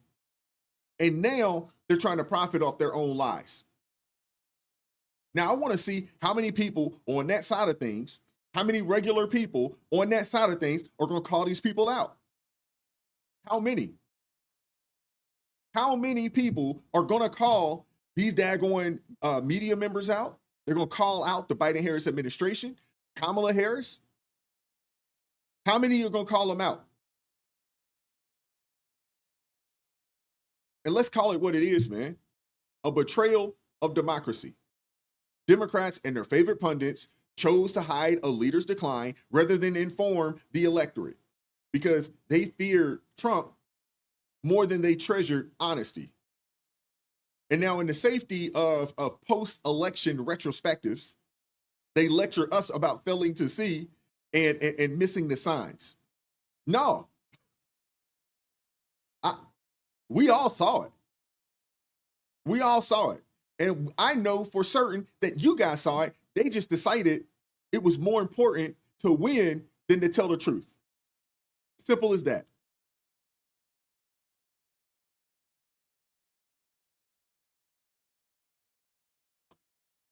Oh, man. That's all I have for y'all today, man. Goodness gracious. I hope nobody buys this book. This should not be a bestseller at all. Let that thing hit the library. If you want to read it, let it get to the library before you read it. Seriously.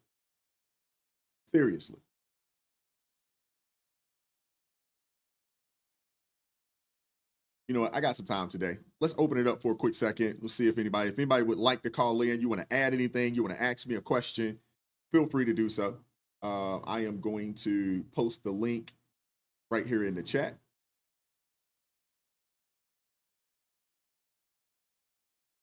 And I hate that they won't let me pin this thing right here in StreamYard. But give me a second here. I hope you guys enjoyed the show, man. I appreciate you guys pulling up this morning, rocking with me. Definitely appreciate that. Give me 1 second here. But yes, hopefully somebody will pull up this morning.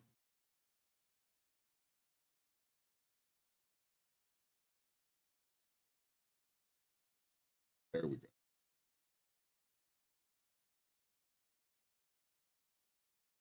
In this, all right. So I got the message pinned at the top here. All right. So if anybody would like to call in, I'd love to hear from you guys. I'm on a call.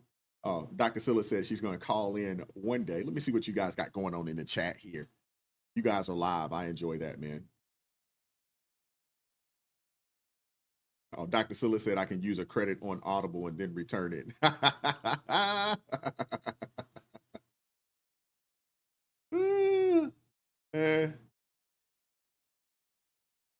It may be worth, taking a listen to.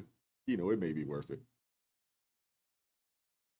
But I definitely appreciate you guys pulling up this morning, man. Definitely appreciate you guys pulling up this morning. I hope you guys enjoyed the show. We'll give it a couple of minutes to see if anybody would like to pull up this morning. What's going on, B? How you doing today? Uh-oh. All right. We got Yolanda pulling up this morning. Hey, Yolanda, how you doing today? Hey, Wise, how you doing? Pretty good. I'm doing pretty good. I am outstanding. Let us know where you tuning in from today. Today, I am in Wheaton, Illinois, but I'm originally from Ohio, so I'm on a trip and I'm sitting in a hotel waiting on my daughter because she's in college. So hi everybody. All right. So what do you have for us? Well, I think I want to speak on Joe Biden's cognitive decline. And the gaffability, gaff-tastic thing that they were saying about him. And really, from what I remember about Joe Biden, he's always been goofy. But at the same time, they knew. I'm sorry, let me turn off this. I'm in a hotel and the air conditioner is making this really not loud noise. Hold on. Turn it off. I mean, I couldn't hear it, so it's all good on my end. It's very, very distracting. So, But anyway, from what I understand about Joe Biden, like nobody ever took him seriously. So for them to like take him seriously for 4 years and to think that he is like was a great president, like he's the worst president in the history of the presidency. It's horrible. Yeah. But yeah, I mean that's really all I had.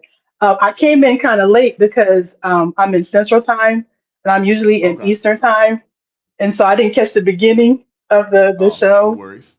No But worries. what I did catch, it was good. It was very informative. Like I really want people to understand that Joe Biden was never really there. He never was there during the debate. Like Kamala Harris called him a racist, and then all of a sudden she's all hugged up with him. Like, where do you do that? Like, it lets you Yeah. know like how Democrats are really, really phony.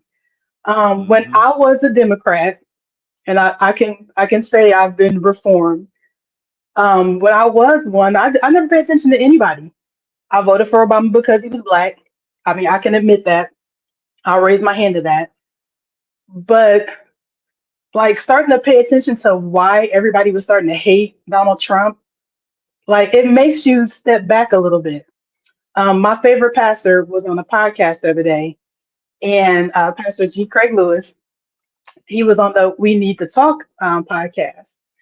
And he was talking about how, sometimes we get caught up in like the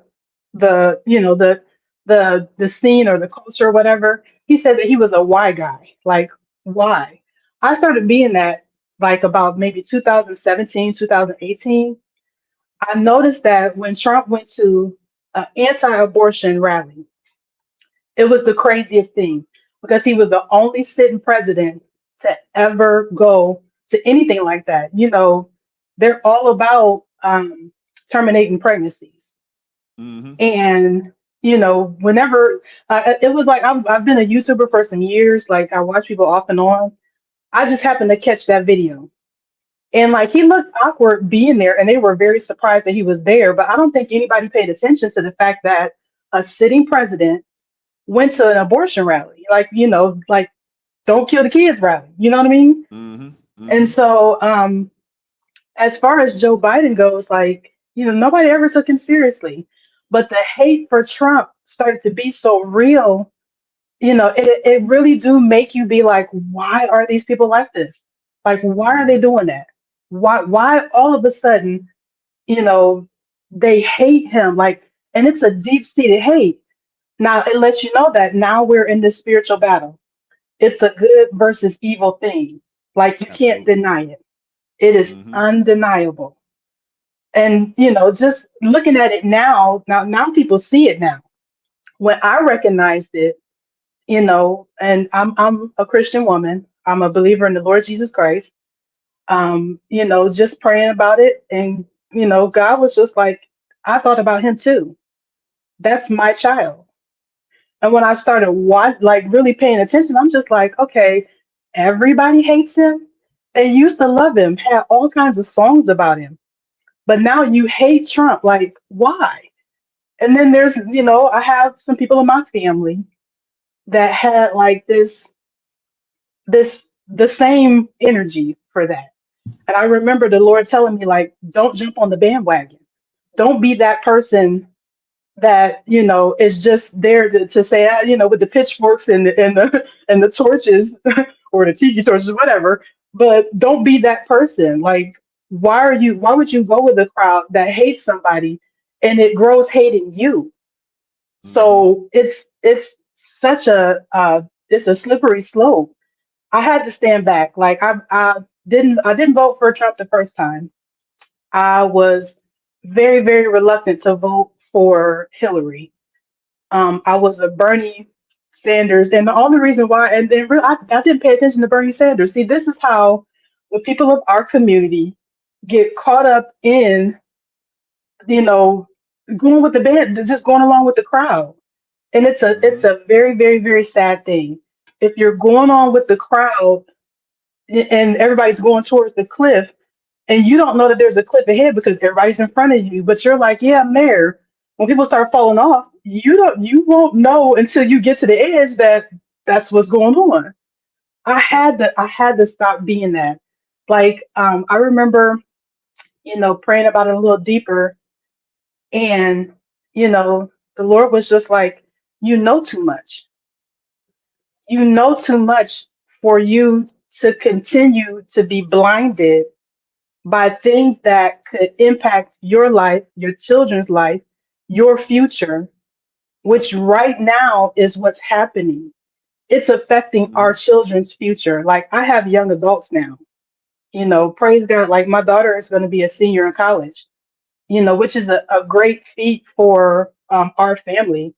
But there's a lot of excuse me, there's a lot of things that you have to pay attention to in order for you to know what's going on. You can't walk around blind anymore. You can't be blinded by these elections. You can't be blinded by people's insecurities.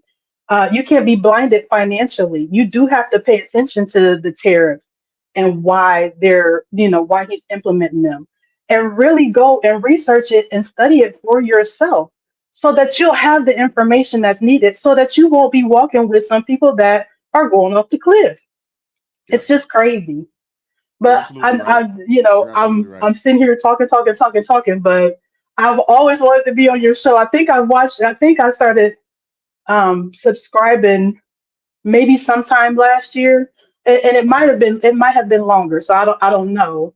But I'm always when I'm on YouTube, I like to catch voices that are truthful, that are speaking the truth, that has the wisdom behind it.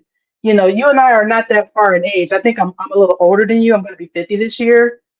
Okay. But it's just like, it's time. You can't be an old fool out here. We're too old. We're too old to be out here just thinking that, uh, you know, that's that, and oh, I don't need to pay attention to that. It's like, no, do not hide behind your skin color, thinking that that's going to save you. When one day you have to stand before God, and you're going to have to explain to Him what you did with the blood of His Son. Absolutely. You're going to have to explain that to Him, and your answer can't be, "Oh, I was just black." I heard the best thing the other day. I want to say maybe it was earlier today because I've been up for a while. But the guy was just like, I'm not a black Christian. I'm a Christian that happened to be black.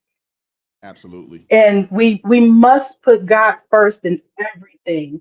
The Bible says, seek first the kingdom of God and His righteousness, not your righteousness, His righteousness. His righteousness. It's the blood of Jesus Christ that makes us right in God's eyes. I mean, the blood is the only thing that God is going to see when you are a blood bought, born again believer in the Lord Jesus Christ. He said He'll add all those things to you. So you have to pay attention out here. You could be hiding behind hate because of your skin color, which I think that people of the black community, I'm not gonna say people of color, because like everybody needs to pay attention that they're trying to hype up skin color to make you hate a person that you probably will never meet. Like, who's going to meet Donald Trump like on a daily basis? But he shows you who he is if you pay attention. Absolutely. It's the craziest thing. But I'm so glad to be on your show, Wise. I didn't know if you had a little I time. appreciate you pulling up. I do. I appreciate you pulling up. A lot of times, I do the call-ins and people act like they're afraid to call in. So I definitely appreciate that. And everything you said, spot on. I think a lot of people, felt the way that you felt, or still currently feel the way that you feel, especially when it comes to, people that supported, Barack Obama and things of that nature. I was having a conversation, with my uncle yesterday.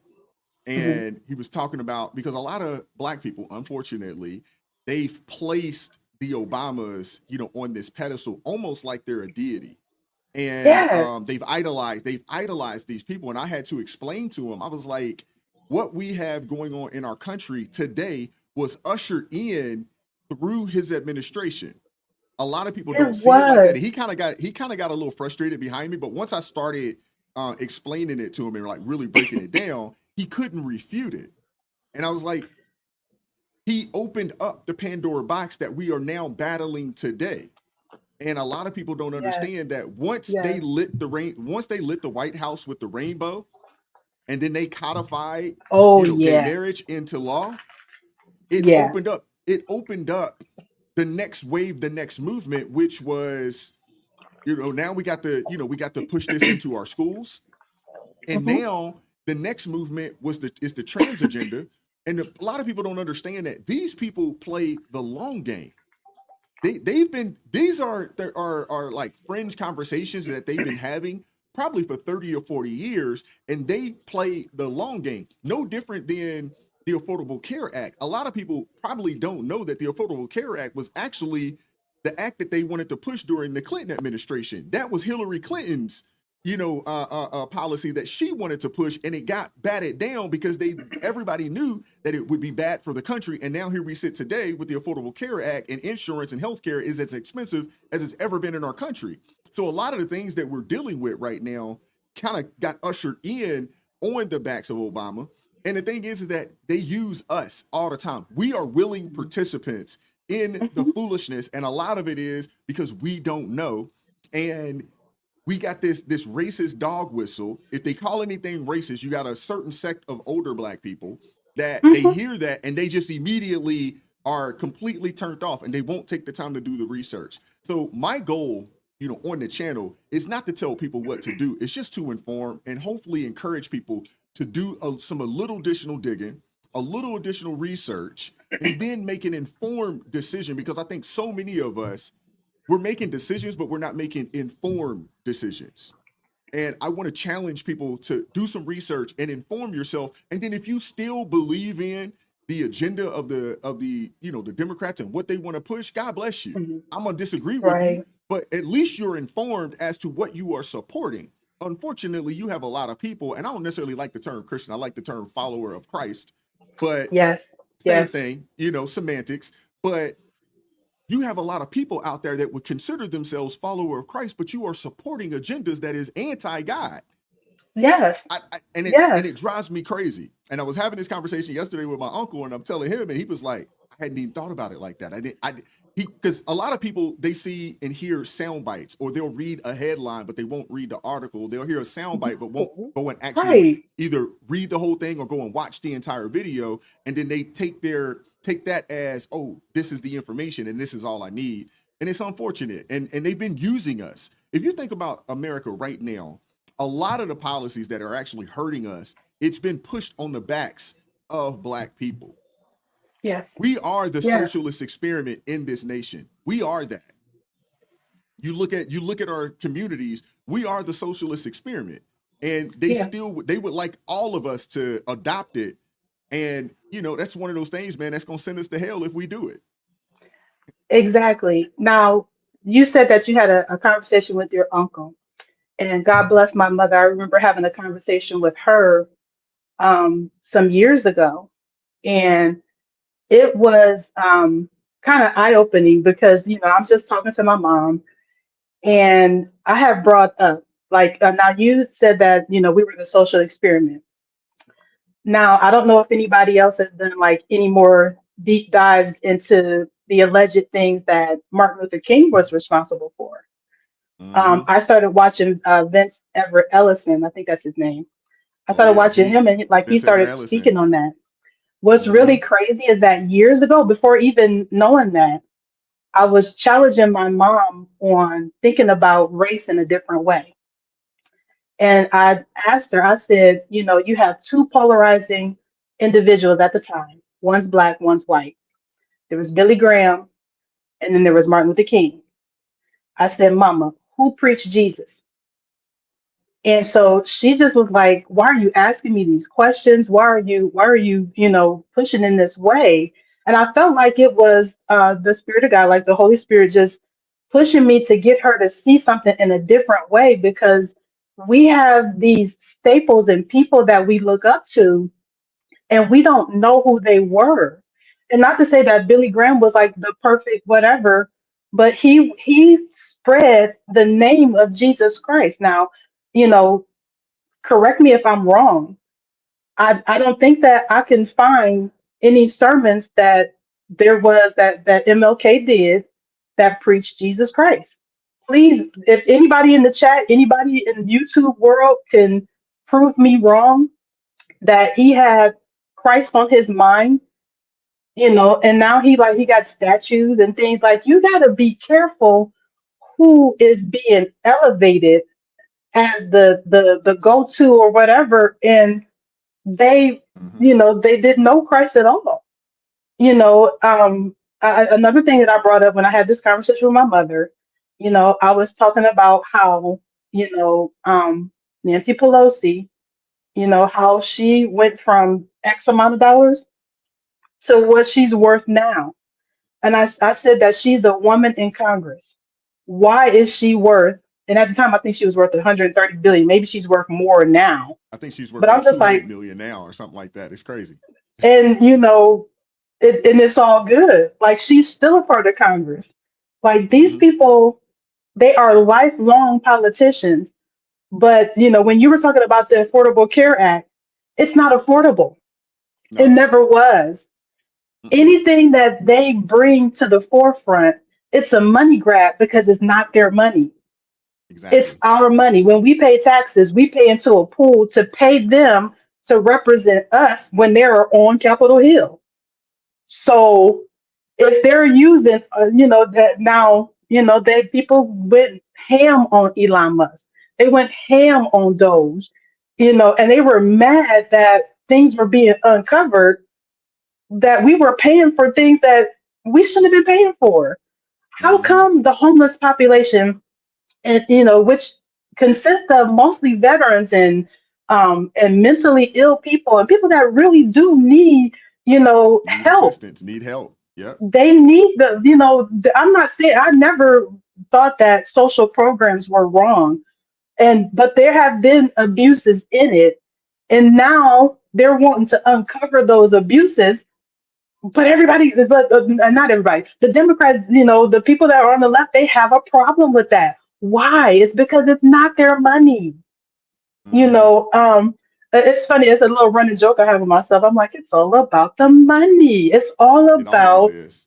Absolutely. if it don't make dollars, it don't make sense. I'm from that era, Wise. I'm sorry. I'm probably pulling from my old school, hippity hop days. No, I mean, we're around the same age. I'm 45, so we're around the same. So you're you around the same age. I get understand. it. Yeah, I understand. You understand the lingo.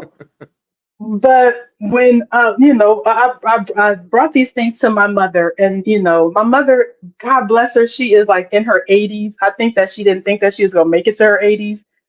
But she's her favorite scripture is that she is clothed in her right mind. She says she wake up and thank God every day for that. But she gives me pushback because she's just like, that's the way you think, this is the way I think, and I respect that. I really do. I love my mother. And sometimes I'm the family because I'm the baby of the family. I'm her last child. And I'm the kid or the sister or the auntie that will make you think. Because why are you agreeing to stuff that would actually be a detriment to you later? Because we all got to stand before God. You have to come out of agreement with evil. You have to take your hand back from evil and say, no, Satan, I don't agree with that anymore. And you go to the new agreement, which is the blood of Jesus Christ. It's the only thing that's going to wash you. I don't know if you have a lot of believers on your channel, but if anybody wants to know about what the blood of Jesus Christ did, like what he did on the cross, is actually at a benefit and not a detriment to anybody. What's a detriment is if you deny it. But even back to like Obama, I voted for Obama both times, and I voted for Obama because he was black.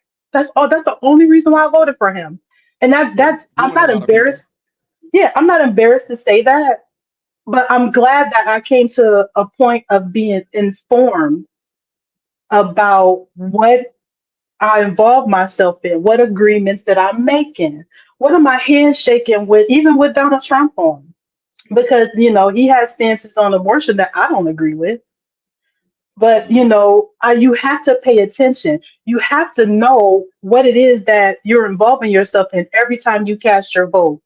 Now, my favorite pastor, G. Craig Lewis, he was like, that's all fake anyway.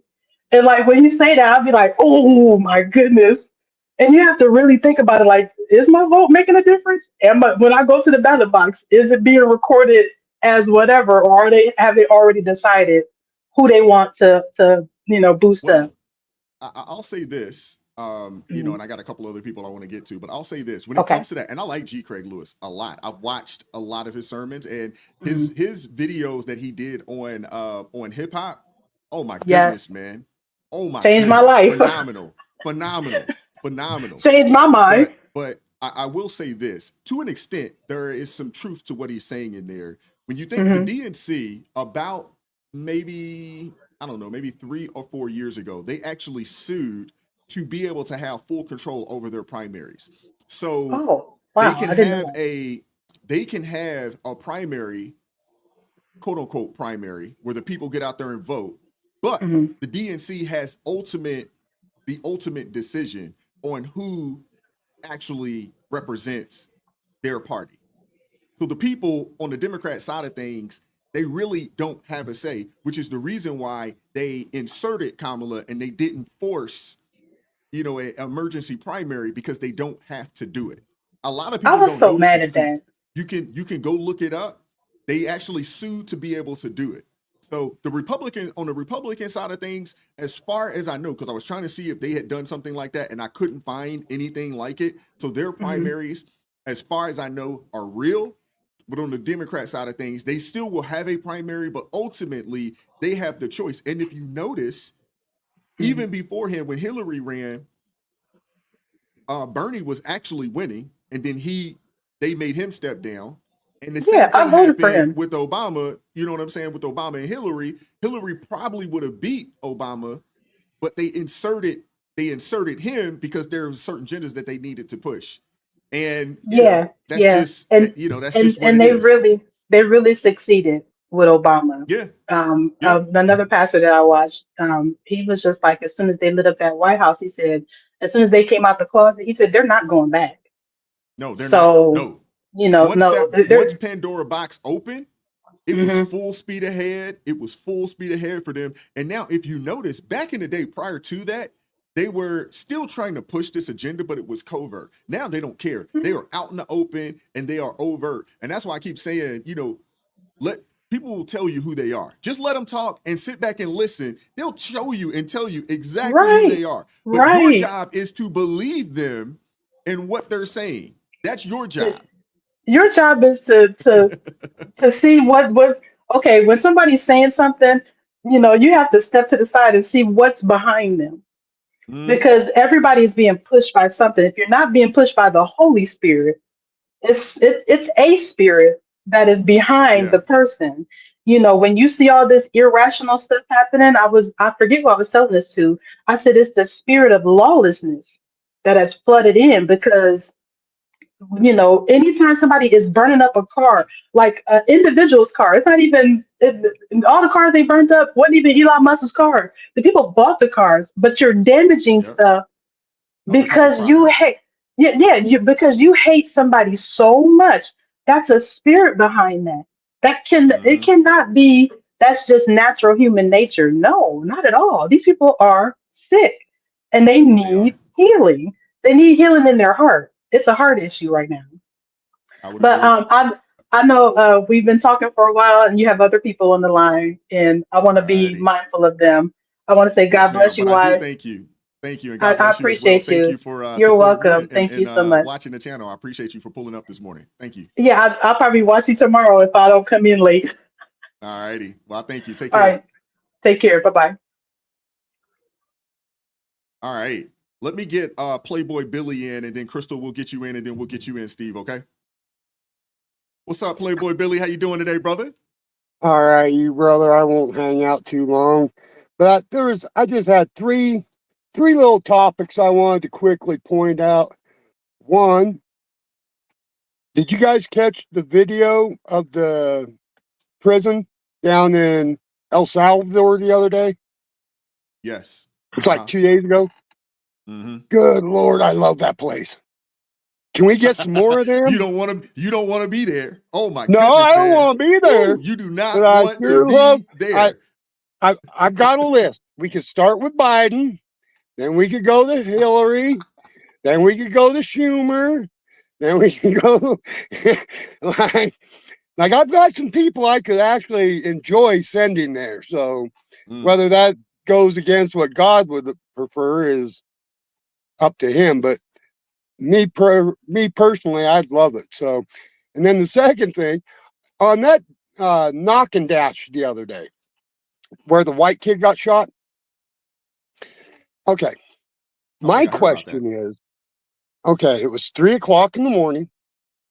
The guy was asleep in bed, so he had to get out of bed, get his gun out of the drawer.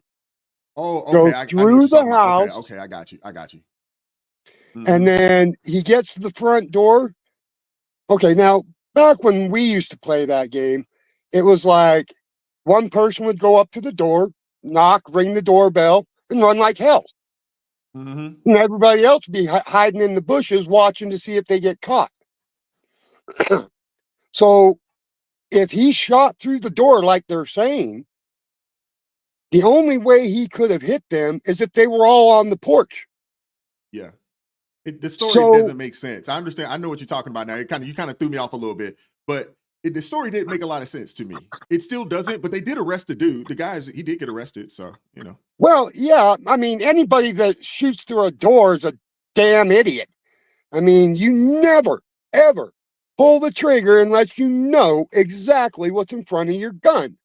Yeah, Ever. You're absolutely right there. You are responsible for the trajectory of your bullet. You should know not only what's in front of you, but also what's behind What's you. And they behind teach you what's that. in front of They you. teach you that, in if you've gone to any gun Exactly. safety classes or anything like that, or if you were in the military, they tell you be cognizant, Exactly. of where, what's behind you and your Yep. surroundings for that very reason. Well, yeah, because every bullet that missed those kids and didn't stop in the kids, where'd they stop? The neighbor's Where they house? stop at. Absolutely. The neighbor's car? I Mhm. mean, you gotta think before you react. And unfortunately, I mean, when you look at the Dems, there is no thought process. It's I 0 don't to think so. 60, and they just flip out. They lose their shit. And it's like, man, I don't know if it's the medications they're on or the medications they need to be on or what, but so, and then the third one was, did you hear about the vet that got robbed and killed down in California yesterday or the day before? No, I didn't. He was at the gas station putting gas in his car, and he had the front door of his car was open, and he was in the back door of his car cleaning trash out of his vehicle. And some illegal migrant ran up, jumped in his car, and took off with it. Well, he ended up getting caught up in the back door and drugged to death. Oh, I did hear about that. Okay. Yes, I heard about that. Yes. And they drug him down the road. I did hear about that. He was an older guy, Yeah, he was older veteran. 74 or 76, something like that. that. Yes. Yes. We're losing our vets fast enough, man. We need to spring clean this damn place so damn bad. Because, I mean, yeah, there are migrants that are good, honest people that want to come here and make their lives better. But that wasn't what we let in. Unfortunately, no. I mean, when you think about it, the amount of gang members, the amount of people that came over here, and the problem is you allow people to come over here that didn't have any intent on being productive citizens, and they came on and got on the system. And that's an unfortunate thing. But if you think about it, that's also what happened over in Europe. When you look at what's going on in England, you look at what's going on, in Spain, you look at what's going on in Germany, they allowed a lot of people to come over. Now, I guess those folks wouldn't necessarily be quote unquote illegals. I mean, they are migrants. And then they put them on assistance. Well, And I mean, it's just, you know, we They know might be socialism doesn't illegal. work, and it typically breeds, you know, a lot of crime when you look at these socialist areas. Right. Well, they might be illegal over there too, depending on what the government's rules and laws are about entering the country. I mean, like here, if you don't come in legally through, you know, the immigration plan, then you're an illegal if you just walk across. But I mean, it's like these 50 people that Trump's bringing in from Africa. They went through it legally. I have no problem with them coming here and making a better life. They came in legally. They're more than welcome to come. But you notice that by coming in legally, we're not going to get one gang member in that group of 50 people. I would agree with that. The other thing too that I saw is, I'm like, you look at illegal immigrants that have come over here, maybe they've been over here for 20, 30 years, and they're wrapped in whatever flag they have. And then you see these people get off the plane with American flags, trying to assimilate immediately. Exactly. I thought that was pretty interesting. The only concern that I have with that particular situation, and I know it's only 50 people, and we talked about this yesterday, the only concern is, we said that we were going to cut off, you know, refugees and things of that nature. You know, we don't want to, I don't want to look like we are double talking or being double minded, or it looks like, hey, we're supporting these people, but we're not supporting these people. I think ultimately a standard needs to be set when it comes to our immigration plan. And we need to really start working towards people coming over here and being productive citizens. I'm all for, you know, immigration if they come over here the right way. I work in tech. I help hire a bunch of people that come over here, they get an H-1B visa, and they come over here and be productive citizens. And a lot of times they're in positions that we just don't have enough Americans to qualify, that have the proper qualifications to do the job. So they actually do feel a need. I think a lot of people's concern was the optics of it, because here it is, you're saying, hey, we're cutting off certain refugees and then we bring these refugees in. And I think we just need to get a real, a blanket plan on what that's going to look like and who's actually considered a refugee and who's not. Right. And well, then the only thing give I'm people going the to say, option to do that. the only thing I'm going to say about that is these 59 people were already on the books going through the immigration process, being verified and vetted before Trump said no more. So they were already on the books to be coming this direction. So, I mean, what were we supposed to do? Be like, well, now that we've cut off all immigration, you just stay the hell where you are. Mm-hmm. We couldn't do that you do either get because grandfathered then, in, you know, once you've already started the process. So, I mean, there's some validity there. right. And I agree with you 100%. Our immigration system is trash, garbage. It is. It needs to be gutted and completely redone. Why does it take 10 years for somebody to go through the immigration process? Mm-hmm. It shouldn't take more than a year. Yeah. You shouldn't. It shouldn't take more than a year. I would say no more than 24 months to get someone through the process. Because I mean, there's a lot of paperwork and there's some background checks and there's some vetting and things of that nature that needs to be done. So I don't want to expedite it too fast. And they need to learn the language, and we need to make sure that they're willing to come here and assimilate, you know, things of that nature. I think that is important. But I know this for sure. You have people that come over here, they're productive citizens, they get these H-1Bs. They're working in key positions, critical positions that are in need. And you're absolutely right. It should not take 10 years for a productive citizen who's working, who's paying taxes, doing the right things. It shouldn't take them 10 years, you know, to get through that process. It just shouldn't. So they gotta figure that out. Yeah, they do, because like, okay, I had a construction and masonry business, a rock business for 25 years. And I refused to hire illegal immigrants. But I had 3 legal immigrants. One, he was already legal when I hired him. And the other 2 were his buddies, but they were in the process of becoming legal and getting their paperwork. So I helped them get the rest of the way through the process and get their paperwork done. I don't mind that.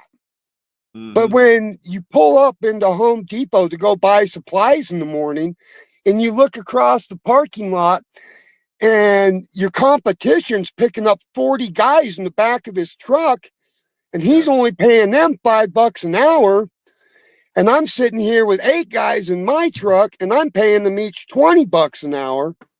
I can't afford a 40-man crew because I'm And it's paying my also hard for guys you to because they're compete. legal. It's hard for you to compete and bid on certain jobs because I don't think a lot of people understand this, but when you own a business, the number one expense that you're going to have is your labor cost.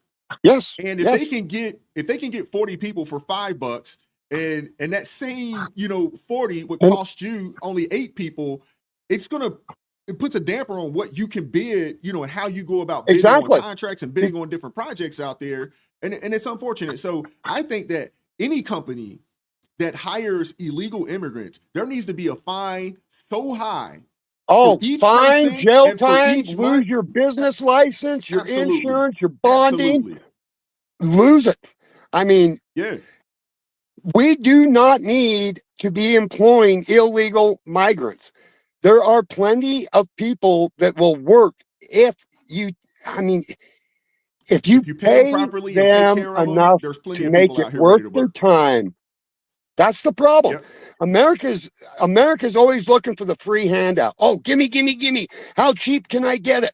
Oh, this product's $25. Oh, this one from China's 15. It's like, no, that's what's killing our country. That's what's ripping the soul out of this country is people are cheap ass wussies. And they're always going for that damn free dollar. And it's like, yeah.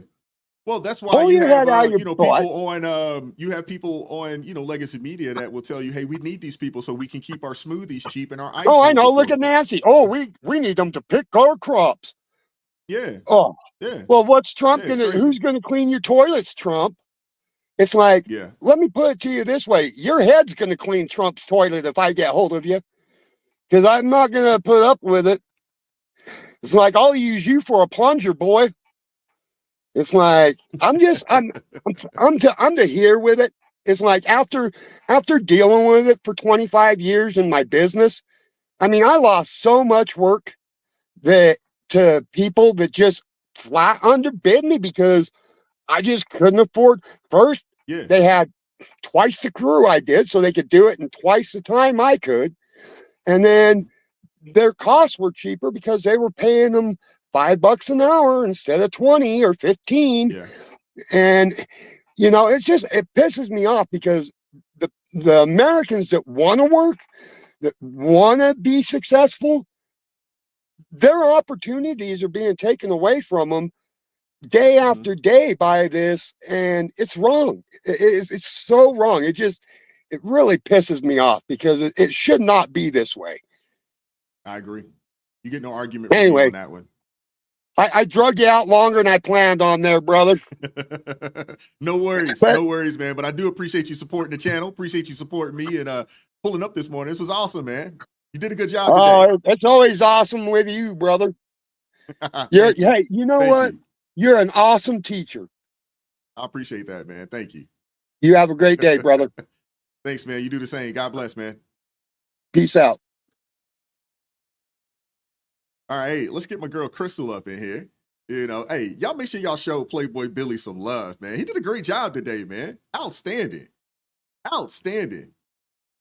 What's going on, Crystal? How you doing this morning, sister? I'm doing well. I don't know how to follow Playboy Billy now. I don't know how to follow him. Playboy Billy came with all the smoke. I don't know how to follow him. He did. Yes, he did. Oh, man. How are you, Wise? I'm doing well. Blessed and highly favored, as always, man. But every day's a great day. People ask me that all the time, man. I'm like, man, every day's a great day. Every day. And I try to start my day off like that because it's positive. And when you start your day off with positivity, it can't help but go up from there. I agree 100%. I love your stories today. Thank you. Because at this point, Jake Tapper, Democrats, we are really playing the gaslighting game. I mean, it's Mm-hmm. just straight gaslighting to the highest level. That's all I'm seeing. Mm-hmm. It's not like we didn't see what was wrong with Joe Biden the entire time. So for Jake Tapper to put a book out about this and discuss all this, you're just like, why do y'all think that we don't have common sense around here? Why do y'all like? And then what upsets me is the people that support them and then act like this is brand new news. This is the part that I'm like, are y'all, is it me? Am I crazy? Am I living in the matrix? Did I miss something? That is what I really feel every time I look at these things. Mm-hmm. It's Yeah. it's What's problematic. crazy about that too is that the amount of people that are listening to them and believing this, even though their eyes have told them something else, they still listen to it and believe it. I would assume Mhm. that book is probably going to be a New York seller, and no one is going to call out Tapper for 2 to 3 years of just flat out lying. Mhm. No one's going to call him out. They're just going to go buy the book and soak it up. It's ridiculous, man. That's what I said. And I'm like, please don't waste y'all money. We've already seen this for years. You know, I was listening Yep. to the person you had before, Yolanda. I love what she was Mhm. saying because I'm like, yes, this is a matter of good versus evil. This is 100% spiritual warfare. And as I told you before, God is allowing people to walk around in their reprobate mind since they want to live in their reprobate mind because all of the information is right there for you. The fact that we are so programmed, they can tell you to hate somebody that you don't even know, and people go Mhm. along and say, I'm going to hate them. The fact that people are sitting down there saying Donald Trump is racist when the entire time everyone who claims he was racist, they were friends with him the entire time until he decided he was going to run for Yep. president. All of a sudden now he's Yep. racist. They will tell you Elon Musk is the worst person in the world for what he's doing with those, but for the last few years before he got involved with Trump, they were buying up his cars like no Yep. other. And the funny Love thing the is, guy. exactly, they were Before you go, just add on to that. The Biden administration gave him one of the largest government contracts that was yes. ever given out. Just keep going. The thing is, when they were destroying the cars, they're destroying their fellow people because it was a lot of liberals that were buying those cars. So Exactly. it's like you're destroying the people that are supposed to be, y'all are all supposed to be teamed up. Like, this is the definition of walking around in your reprobate mind. Honestly, everywhere you go, you're just watching people do that. And all I can say is I wish people would take a step back and say, you know what, let me step out of this crazy matrix that they have me in and let me come back to reality. Let me go do my own research. Let me go deal with these situations with my eyes wide open because there are people like you out here telling the truth so they don't have to go and say, well, I don't know if it's the truth or not. If you get two sides, you go and do your own research and figure it out and be like, you know what they're saying makes sense. It's the truth. Instead of me sitting here in this place and allowing these people to gaslight us, look us in our face, tell us one thing, and then the truth comes out. They said that inflation would never come down, that Trump is ruining the economy, yet inflation is down. My gas prices over here in Georgia, they look good. They're They look downhill. good. They're down up here as well. Yep. The food prices are looking good, and yet I see them arguing about, because I saw some of the Democrats arguing about the South Africans that were coming in and they're having a problem with them. So they're trying to turn the narrative to something different because now that they were proven wrong, they have no other choice but to try and shift the conversation. You know what I'm saying? Mm-hmm.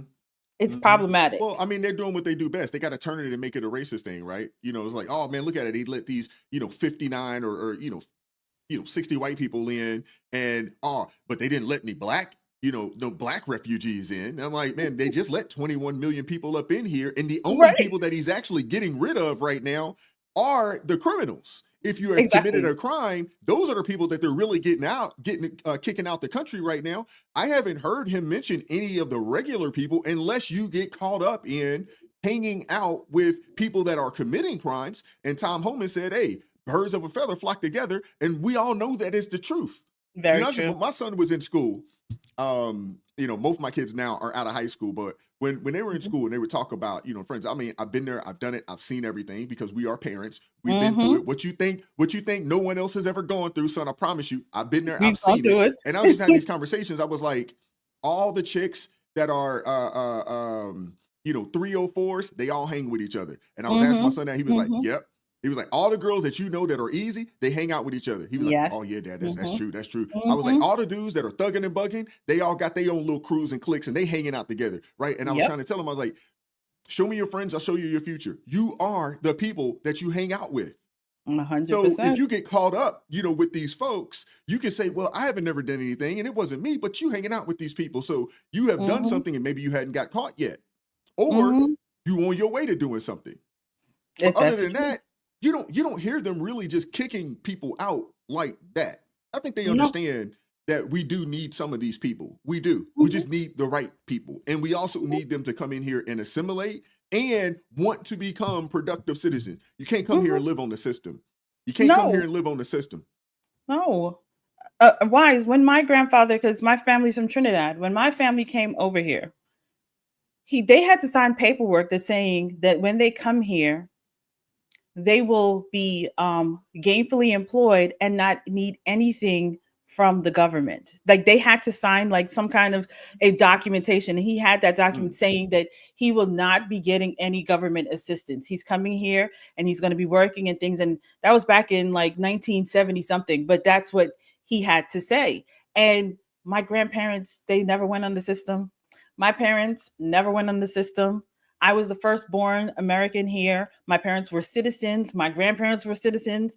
So I don't understand why people act like that is something so far-fetched. If I'm coming to your house to stay, I have to abide by your rules, assimilate to what the culture of your house is. I can't be in your house throwing wild parties and disrupting the peace of your house when you have allowed me to come into your house and stay. So I don't understand why people think that just because they want to get over here, they want freedom, they're having problems with it. Okay, that's fine. You want to come correctly, number one.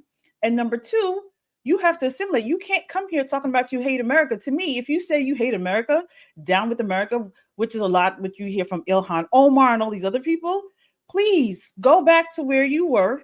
Stay over there. Don't come over here. Don't disrupt us. Because honestly, we can't go into anybody else's country outside of the US and start spewing that craziness. If we do that, didn't the girl in Dubai and for yelling, I think she was in Abu Dhabi or Dubai, she was yelling and she ended up in jail. Dubai, and she ended up in jail. Oh yeah. You can't do that in other countries. So why is it that you can come here and disrespect America? And that's why I say all of it is programming wise. I did a video on, you saw the statue of the black lady in Times Square. Wise, when I say right now, the programming series, I got so much hate and I got called mammy and all of that because I said to people was like, I didn't understand like a lot of black women immediately started running and saying, that's them, that's you, that's me, that's us. And I was like, that's not us. I was like, I said, we as black women don't want to be seen as intimidating, as angry, as rough, as masculine. A lot of the verbiage has always been we want to be seen as soft and feminine and welcoming and inviting and things of that nature. And so that is basically my statement. And when I say I started getting all the heat in the world, and they said that's because you're part of the 8%ers, the 8% of black women that decide they were going to vote for Trump. And I keep I keep saying to people, I need everyone to get out of this black, white mentality. I need y'all to get back to find our identity in Christ. If we find our identity in Christ, when you get your acceptance from Christ, you won't find yourself in a space of needing acceptance from other people. You won't be sitting here and saying, Obama is our first black president and he's our God in their actions. They won't think like that. They'll start thinking, you know what? We want what's best for America. The things that Obama opened, he opened the door, allowed a lot of sin to start rushing in, changing the laws of marriage and all these other things, changing all of that, which was against God's law. And so now we have a president, Trump, who is trying to basically reverse all of that and bring us back to being under God, which means our nation will come back under his covering and we'll be back to being blessed. That is why we need to take off our race identity, because when we do that, we give these people in the government and in the media control of our emotions. So they could throw something up like Trump is letting in the South Afrikaners who are white, but he won't give Black people reparations, which is something I saw on the news today. He won't give them reparations, so we need our reparations. Wow. And they just pushed a I bill. didn't see that. Yes, I'll email it to you. It was on X account where a rep is trying to push in Black people. We need our reparations. This is not right what he's doing. So they're trying to work everybody back up all over again. And I'm like, that's because you identify with your Blackness first, and they will control your ups and downs. You're happy, you're sad, you're angry, because they keep playing that card on you. So yeah. Yep. You're absolutely right. And the crazy thing is that, and I do agree with you, with our identification, and identifying, within Christ. But the other thing too is identifying as an American. Mm-hmm. You know what I'm saying? This is our nation. This is our country. And to be honest with you, I've been a lot of places. You don't want to live anywhere else. To have that blue passport, to be a citizen of this nation, man, we literally hit the birthplace lottery by being born right here in this country. And the reality of it is that when you go to other nations, especially in Europe, or even, your parents are, from the Caribbean, when you go down there and you open your mouth, the first thing they say is, "Oh, you're Black." No, you are an American. Yes, that's what they say. As soon as you open your mouth and they hear your accent, they know immediately you're an American. It's not you're Black, white, or whatever. No, you're an American. And I think so many of us, man, we've allowed these people to look at our skin color and idolize how much melanin we have and put so much focus on the past. And I'm not saying that you should not know the past. You should not know history, because if you don't, history will repeat itself. But what I am saying is that you have to start looking and moving forward. And what I do know, about this country, this is the one place, or one of the few places in the world, that if you start off at the bottom, in the bottom 10%, and if you work your tail off, you can find yourself in the middle class. And if you hit the genetic lottery, as in you run really fast or really strong or something along those lines, or you're really smart, you can find yourself in the top 10% in a lifetime. And you can change the trajectory of your family in a lifetime. There's not too many places in the world that's like this. And so many people do not appreciate the opportunities that we have here. I'm not saying that we're perfect. I'm not saying that America doesn't have a past that has a past of some wickedness. I'm not saying that either. But what I am saying is that in this nation, unlike some other places to where whatever you are class-wise, you're not getting out of that. I don't care what you do. In this country, you can make a decision. And the reality of it is, if you follow God's divine order, even if you start off in poverty, if you follow his order, you just by following his order, you will work your way out of it. Yes. You will. I've seen it with my own eyes. I've got a chance to see it with my own eyes. I watch my parents do it. We started from the bottom. I watched my parents marry, raise us. We start from bottom, and where they live at today is nowhere near remotely close to where we started at when I was a youngin'. Same here. And that's two people who got together, married, raised their children, and then they not only did they just instill some solid values in us, they also showed us what it looks like through an example. And now all of the children are following suit now. And now the grandchildren are following suit. So you can change your trajectory in one lifespan. You can change, and you can change your entire family's trajectory in one lifespan in this nation. I don't know if we can say the same thing about some other places out here. No. And I agree with you with that, because we have a freedom for the pursuit of happiness, whatever that pursuit of happiness means. We have the freedom for that. God gave us free will. He gave us his good book.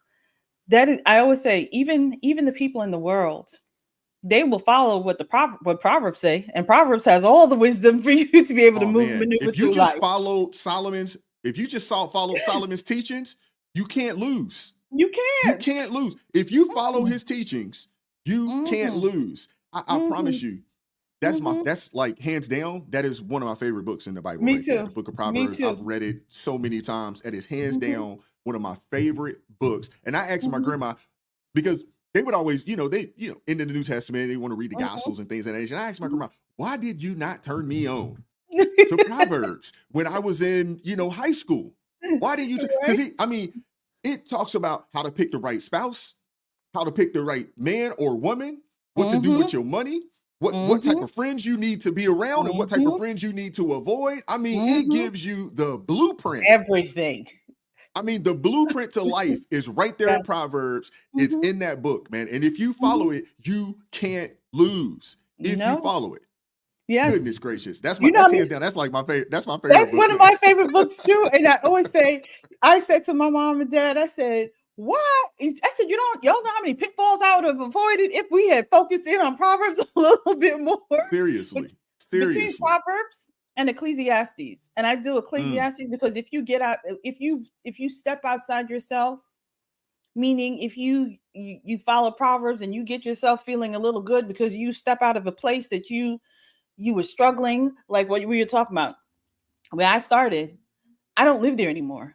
I it's like it's a whole different world. I never thought I would get to this point, but praise God, I got to this point. But to keep me humble, I make sure I read Ecclesiastes because I want to make sure I understand nothing is worth anything if I don't have God here. Absolutely. I don't ever want to get lost. I want to keep my and side note, that's probably why Will Smith needs to spend some more time reading Ecclesiastes, because listening to him, he sounds just like Solomon in that specific book. You're right. Because and the thing is, that's a lot of the reason why, we're suffering from a lot of depression and things of that nature in this country, is because we have this covetous mindset, not understanding that all of that stuff is fleeting. All of it. You know what I'm saying? It means absolutely nothing. You know what I'm saying? In the grand scheme of things, the most important thing is that relationship with God. That is the most important thing. Because of social media, and I tell my kids this all the time. I'm like, social media is not a real place. All these people out here, they 19-year-old millionaires. It's not real. Not real. It's not real. Most of these people be lying. Yes. You know what I'm saying? Most you can of these be whoever people you want to lying. be. On social media, you can make yourself up to be anything. Yes. You got a lot of people all like, this is my house. Nah, that's an Airbnb that you rented for the day. And you spent your paycheck to do that. That is so true. Listen, why? Remember, I live here in Atlanta, so I get to see the best of the best when it comes to that is not your real life. Why are you pretending for online? I just did a video yesterday, and I was talking about, because May being mental health awareness, and I wanted to focus a lot on mental health awareness this month. And I did a video talking about specifically to women, but men too, that the fairy tales, that unexpected, unrealistic expectations is a part of a lot of the mental health issues, the depression, the anxiety. So just like what you were saying, the covetousness of what other people have.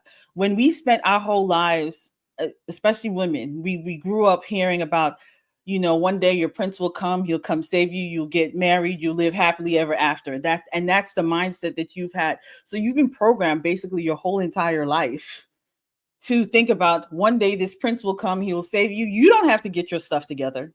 He's going to make you the best person ever once you get married.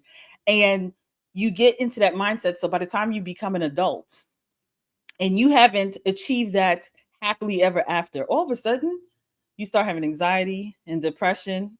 For some men, the happily ever after, they have the big house, the big car, the beautiful wife, but it doesn't happen. Again, that causes anxiety and depression. So I think because we spend so much time watching on social media, the Instagram proposals, the big house, he flew me here, all those different things. This is what causes a lot of people to be in mental health issues. I keep saying all we got to do is go back into the good book. If we listen to the good book, we will avoid so much of those pitfalls.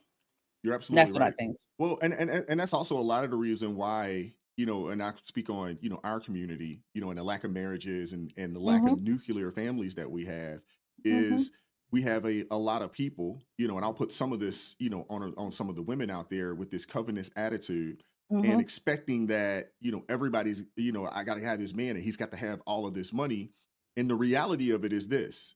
You watch a lot of these, shows out here and, you got these women or you get on TikTok and some of these other places and the women out here, I got to have a man, he's got to make 100 or 150 or 200,000. And the reality of it in America, only 18% of people make $100,000 or more.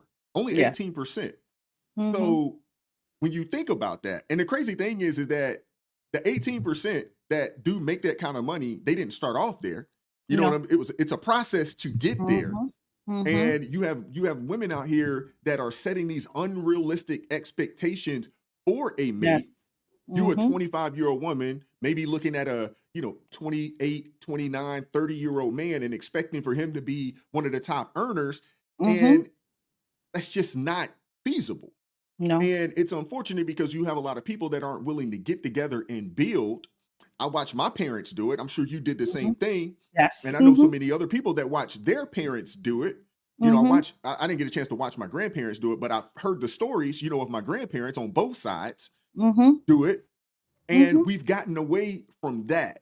And because of that, we have families that are in shambles. It's not keeping people from having kids because they still have, y'all have kids with any old daggone body. Yes. So yes. I find it really weird that you're willing to have kids with a dude that don't have anything, but you won't marry and build with that man that doesn't have anything. I find that very weird.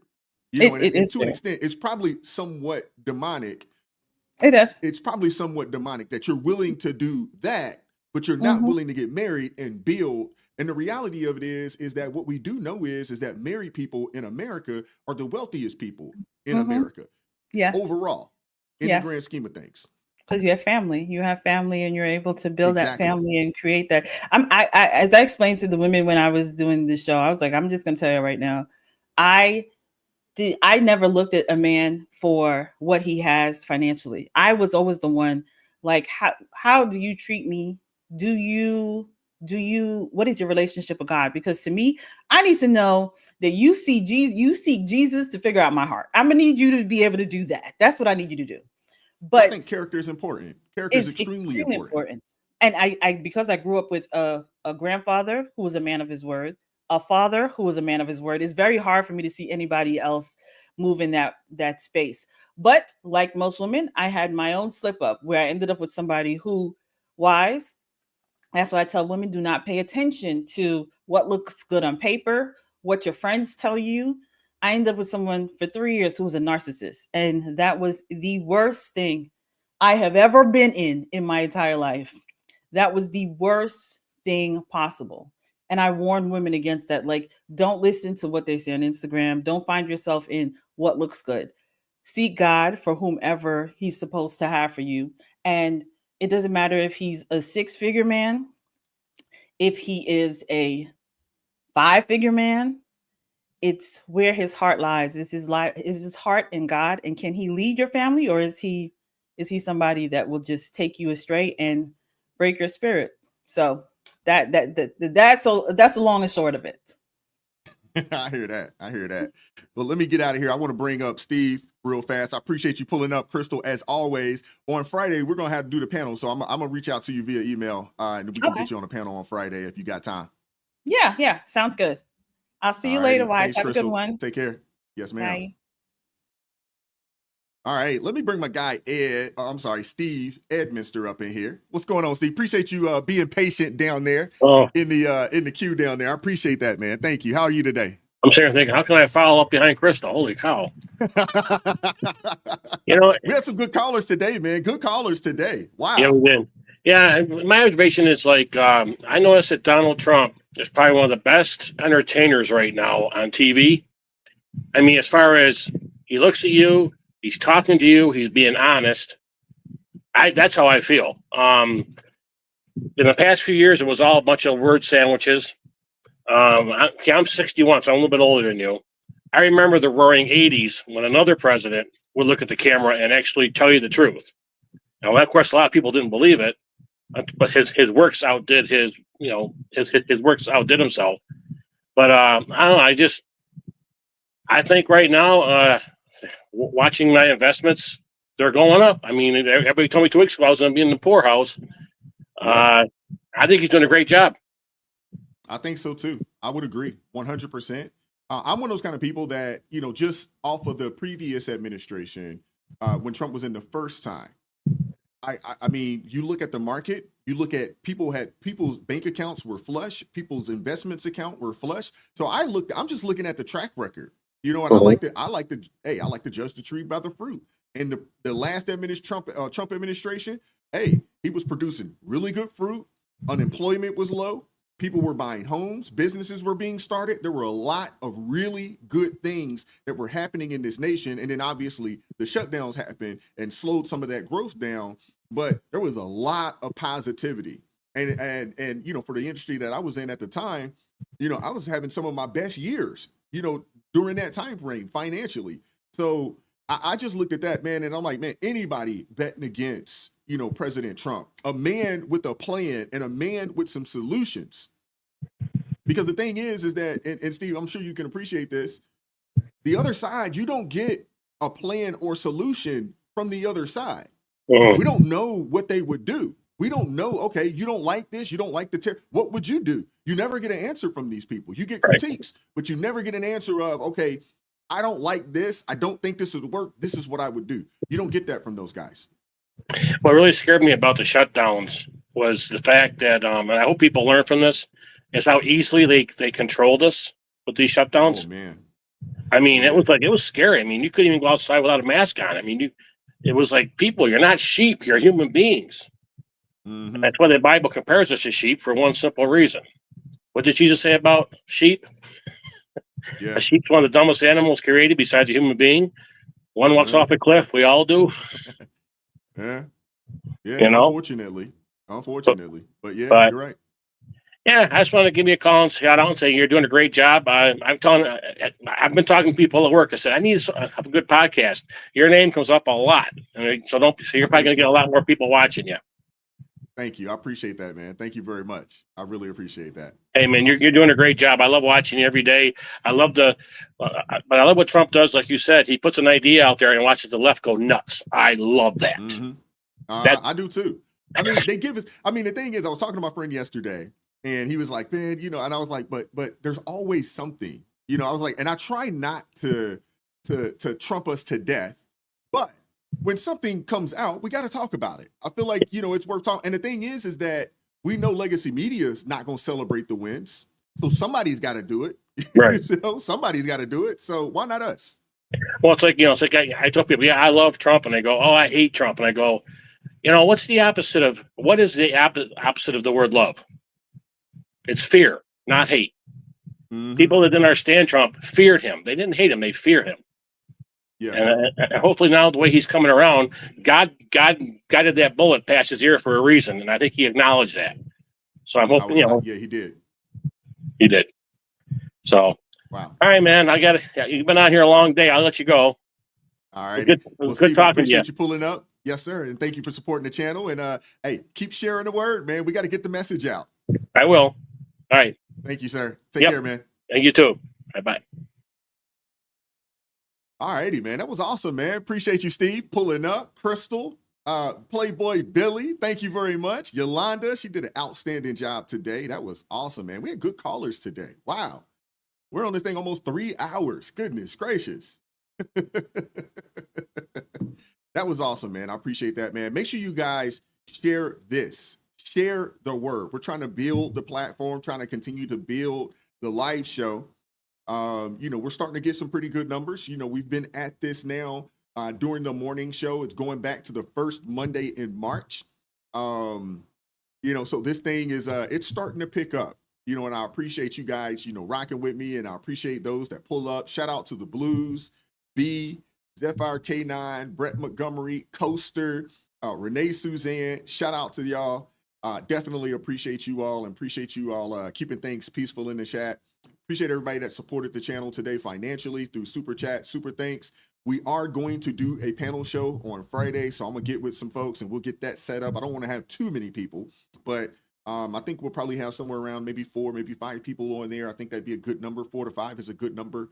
And I think that will be a good conversation there. So I'm looking forward to that. It is hump day, halfway through the week. These weeks be flying by. But I definitely appreciate you guys, man. And what's going on, Mika? How you doing this morning? Appreciate you pulling up. But I thought today, good show today.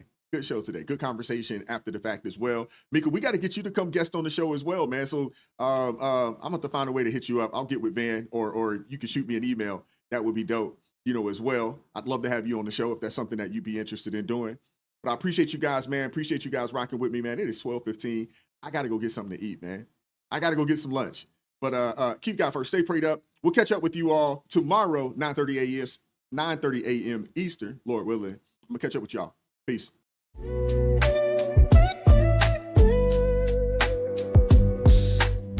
Vibes so raw, can't hide the truth.